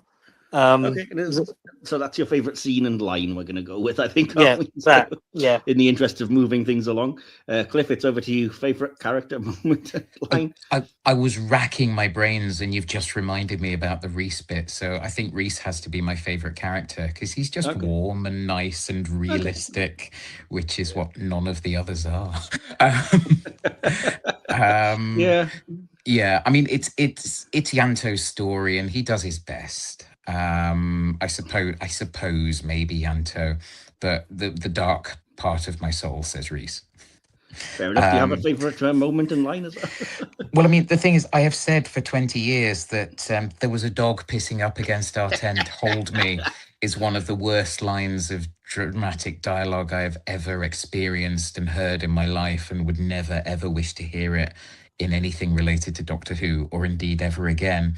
But also there's a slightly sadomasochistic part of my soul that has to choose it as my favourite line, because at least if anyone ever says Chris Chibnall's quite good, actually, I can instantly respond, there was a dog pissing up against our tent, hold me. And a lot of the time I win. That is going to be the title of this episode, I have decided. I usually come up with a quote either from, somebody said something funny in the episode or something from the episode we're reviewing, but I've decided, this is going to be episode, series 2, episode 5. There was a dog pissing up against our tent, hold me. I mean, favorite it's a memorable line. You have to give it that. Yeah. I mean, clearly Cliff remembered it, but it hasn't washed out. Under favorites, I've got favorite character. I've just written. Ianto, I guess. For my favorite moment, I've already said I like the kind of body horror of the Dr. Tanizaki moment, but I also think it's just for some reason I have this weird trauma flash memory of, like you said, Jack squirting the barbecue sauce and it being utterly ridiculous, and yet Gareth David Lloyd attempting to act his ass off, just giving it for fuck's sake, have some mercy, man. Mercy's getting, tenderized and eaten by a pterodactyl. And I'm just like, what are we doing with our lives here, people? Come on. So that would be my favorite moment, and probably my favorite line, because I've written I can't even think of many other lines that weren't just total groaners. So yeah, that's what I would say about this. So we all that remains then is for us to give our conclusions and our, I'm sure, very high scores out of 5 stars. George, would you like to go first for this one? I feel like I'm just sort of saying the same kind of thing. I like this version of Torchwood. I just don't think it had kind of found its groove or found, what it kind of wanted to be, especially at this point in series 1. It was just kind of like we'll do, the basic one where you're introduced to this world. We'll do the weird sex one because we've got to do a sex one because we're an adult show. We'll do a pretty good one about ghosts and alien technology and sexual assault and that. We'll do all that kind of thing, and then we're just gonna throw a Doctor Who monster in, and it's like it should work, but it just doesn't. It's a classic case of great idea, poor execution. I think I wish that the script was better, because it's also weird that Ianto's giving that whole thing about having mercy, but then just standing still because Tosh hasn't activated the platform yet. So he's still standing Jack's on his holding him mark. back. No, I think at that point, Gwen is, isn't she? Well, somebody is. I wasn't. But even then, he's not fighting to get off of the platform. It's not like they was already raising up and like, oh yeah, I'm gonna, fall a good few hundred feet and crack my realistically, what's he gonna do? Try and fist fight a pterodactyl? Yeah, or just throw himself in front of. But also, the barbecue sauce implies that they have trained that pterodactyl. In some kind of weird Jurassic World, like Eyes on Me Blue kind of situation, which I'd watch that episode of Torchwood where John Barrowman's having to essentially house train a pterodactyl. I'd watch the shit out of that, but I just don't think there's enough. I don't think there's enough for them to do. I think it would have worked in a different setting, where there was some characters that we could have, that could have been expendable, because you're not going to kill any of the actual members of the team. Maybe this could have been the finale of series 2 or whatever, when you're actually up for losing some members of the team. Okay. Yeah. So I just I think the terms of the placement and the stakes and stuff, it just is kind of a meh story, and it's done even poorlier than that, so which is unfortunate, because clearly there's people that care about this, but I think they all had the day off when this episode was made, so it's unfortunate. I'd say I can't really be pushed harder than a 1 out of 5. Okay. But it is. I feel like this should be the room of Torchwood or Doctor Who episodes. There should be viewings of this, with Q&As with Chris Chibnall, with the cast, and every time the dog's pissing up our tent line, everyone throws they throw tent pegs from Go Outdoors or something. I don't know. There should be something, and yeah. I think everybody gives a wolf whistle when they mention a hard one. Yeah. And you have to with the tearing me apartly, so everyone has to go, hello, it's the love of your life here, in unison. Way. I don't know, maybe it lends more to that. It's fine, unless you want to box set the whole series. It's not essential viewing in any kind of scenario, but it was made, it happened, and we kind of move on with our lives, I think. Fair enough. So yeah, that's your score and your thoughts. Cliff, it's over to you. Yeah, I mean, it's one of the pieces of Doctor Who media that has affected me and my soul and my mind more than almost anything else, in quite a negative way, to actually potentially destroy my mental health at times. I was very, very upset when Chris Chibnall was announced as showrunner of Doctor Who, because I'd seen Torchwood Cyberwoman, and so it was clearly a fucking awful idea. He should never, ever be let with 1 million miles of the show ever again. I mean, I have grand conspiracy theories that, he was known as a theatre writer. I think he did some plays that people like. And I get the impression that he sort of got his way in on the blag. You sell yourself. I think he's probably quite good at selling himself. And I think he was like, he talked the talk, and he probably delivered what looked quite good on paper, and then is just consistently disastrous. And I think everyone's embarrassed that they would sing for him and shout his corner and put him there. So I think the reason he keeps getting work after Cyberwoman, which should have killed his career stone dead, is because everyone's so embarrassed that they commissioned. It's like, oh no, we didn't get it wrong. He's really good. We'll let him make something else. So I think I've heard that Broadchurch is really good. Well, it's well cast and it's well directed and the music's great. The script is nothing special. I've seen a lot of IT crime dramas. My mum has ITV Crime while I'm staying with her on all the time, and I'm happy about that because she's not watching GB News. But yeah, the amount of ITV crime dramas, there's nothing really in Broadchurch. Broadchurch is like a British pastiche of Twin Peaks without all the quirky, weird stuff, really. It's the atmosphere, but without the surrealism. And only series 1 is good. And only series 1 is good, yeah. The cracks really show in season 2. I didn't watch season 3. Because season 2 it's okay, it's nothing special. Yeah. But yeah, I mean, I think Cyberwoman has an important place in Doctor Who history as a warning against Chris Chibnall, which people didn't listen to. It's schlock. It's not even so bad it's good. It's 45 minutes of my life that made me write to Doctor Who magazine to say, what the hell is this? I thought this was going to be an awesome X-Files-ish Angel type spin-off, and it's just shit. It's awful, and I'm trying to move on from the emotional stress and not bang on about it as much. I've muted a lot of words on social media related to Chris Chibnall in the last few years, in the same way I muted Brexit and Trump.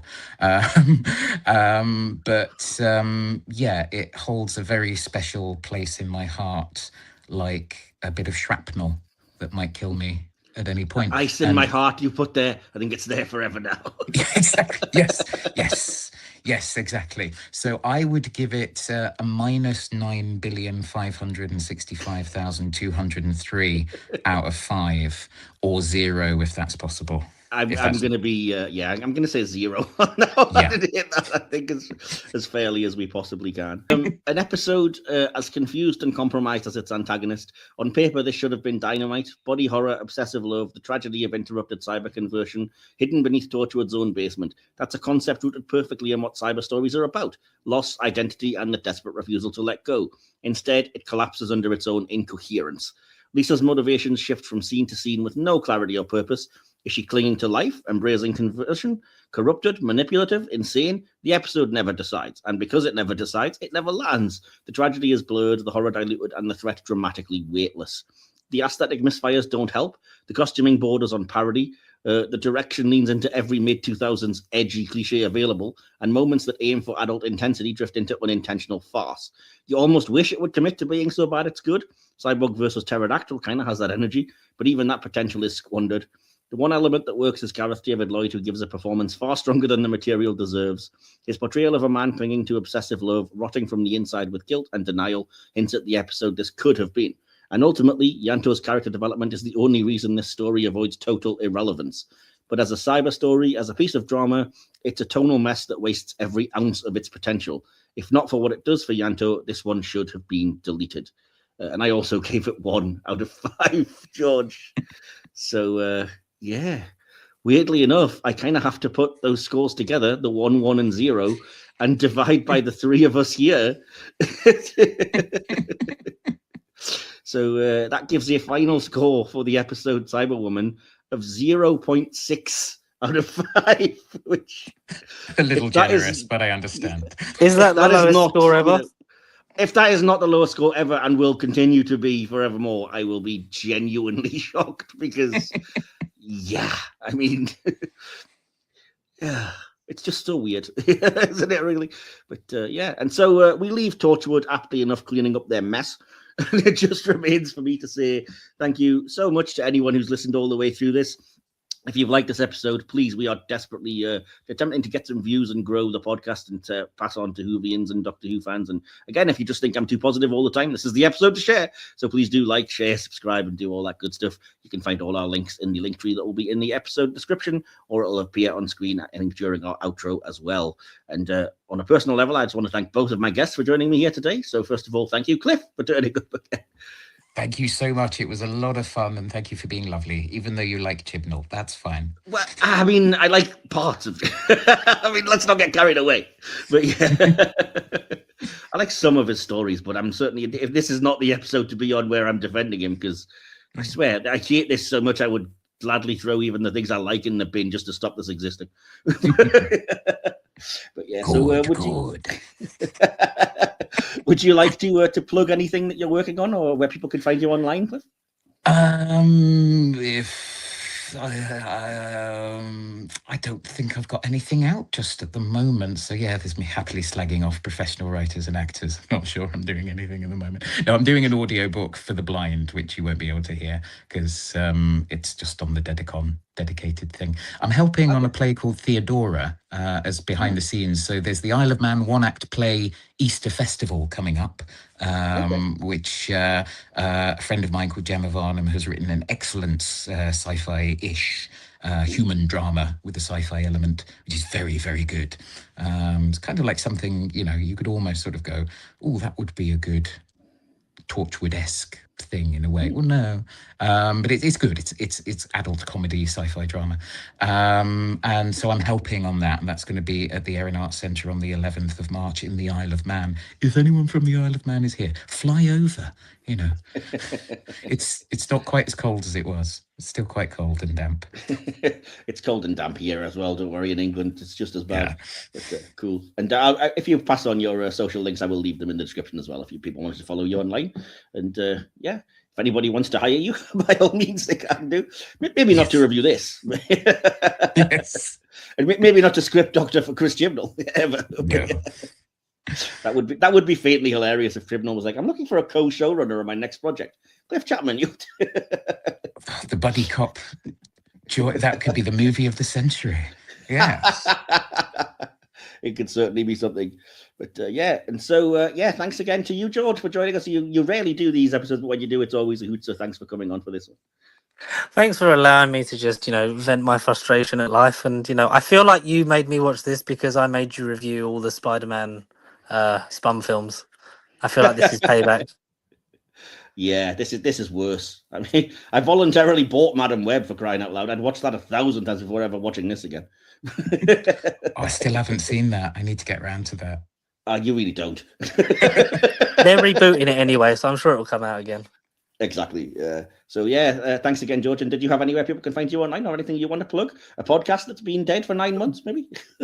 It's not been dead. So it's just I've had no time in my life. I feel like I don't do anything, and this is the first conversation I've had with adults in a very long time. I don't know if you can tell.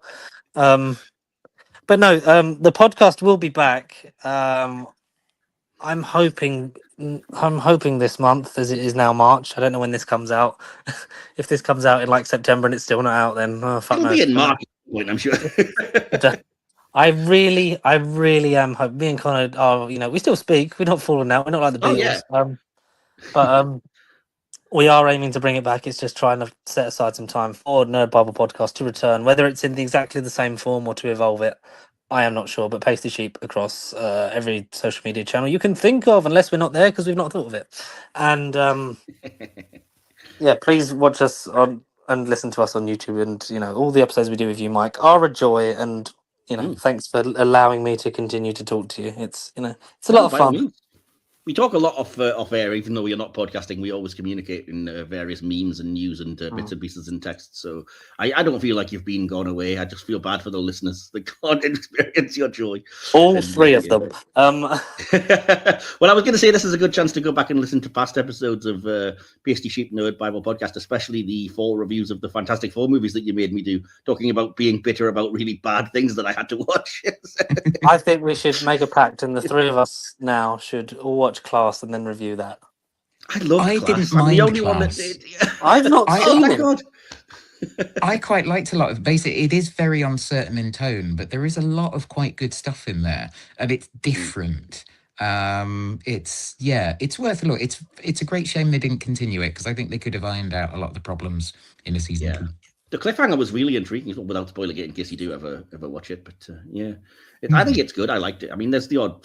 I mean, there's only like 12 episodes, and 2 of them are a bit duff. But that's what happens, isn't it? Really. But And then there's the Catherine weird Kelly's- big finish thing where nothing can happen beyond the series 1 finale, isn't there?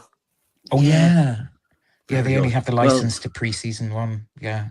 I'm not fond of the recasting they've done of a couple of the roles for Big Finish. I mean, I know it's probably for a reason, but I just don't. I don't love that. Anyway, so do stick around though, because we are going to be continuing on with our cyber exploration. As next time we go from modern day back to the far future, and hope that Tom Baker hasn't had an unfortunate smelting accident as we head to the planet of gold for revenge of the Cybermen. And until then, please just don't do any of the things that anyone from Torchwood does, and always be super nice to your pizza delivery people. Good night. You've been listening to the Hit or Miss Doctor Who podcast, part of the Hit or Miss Who Trek channel.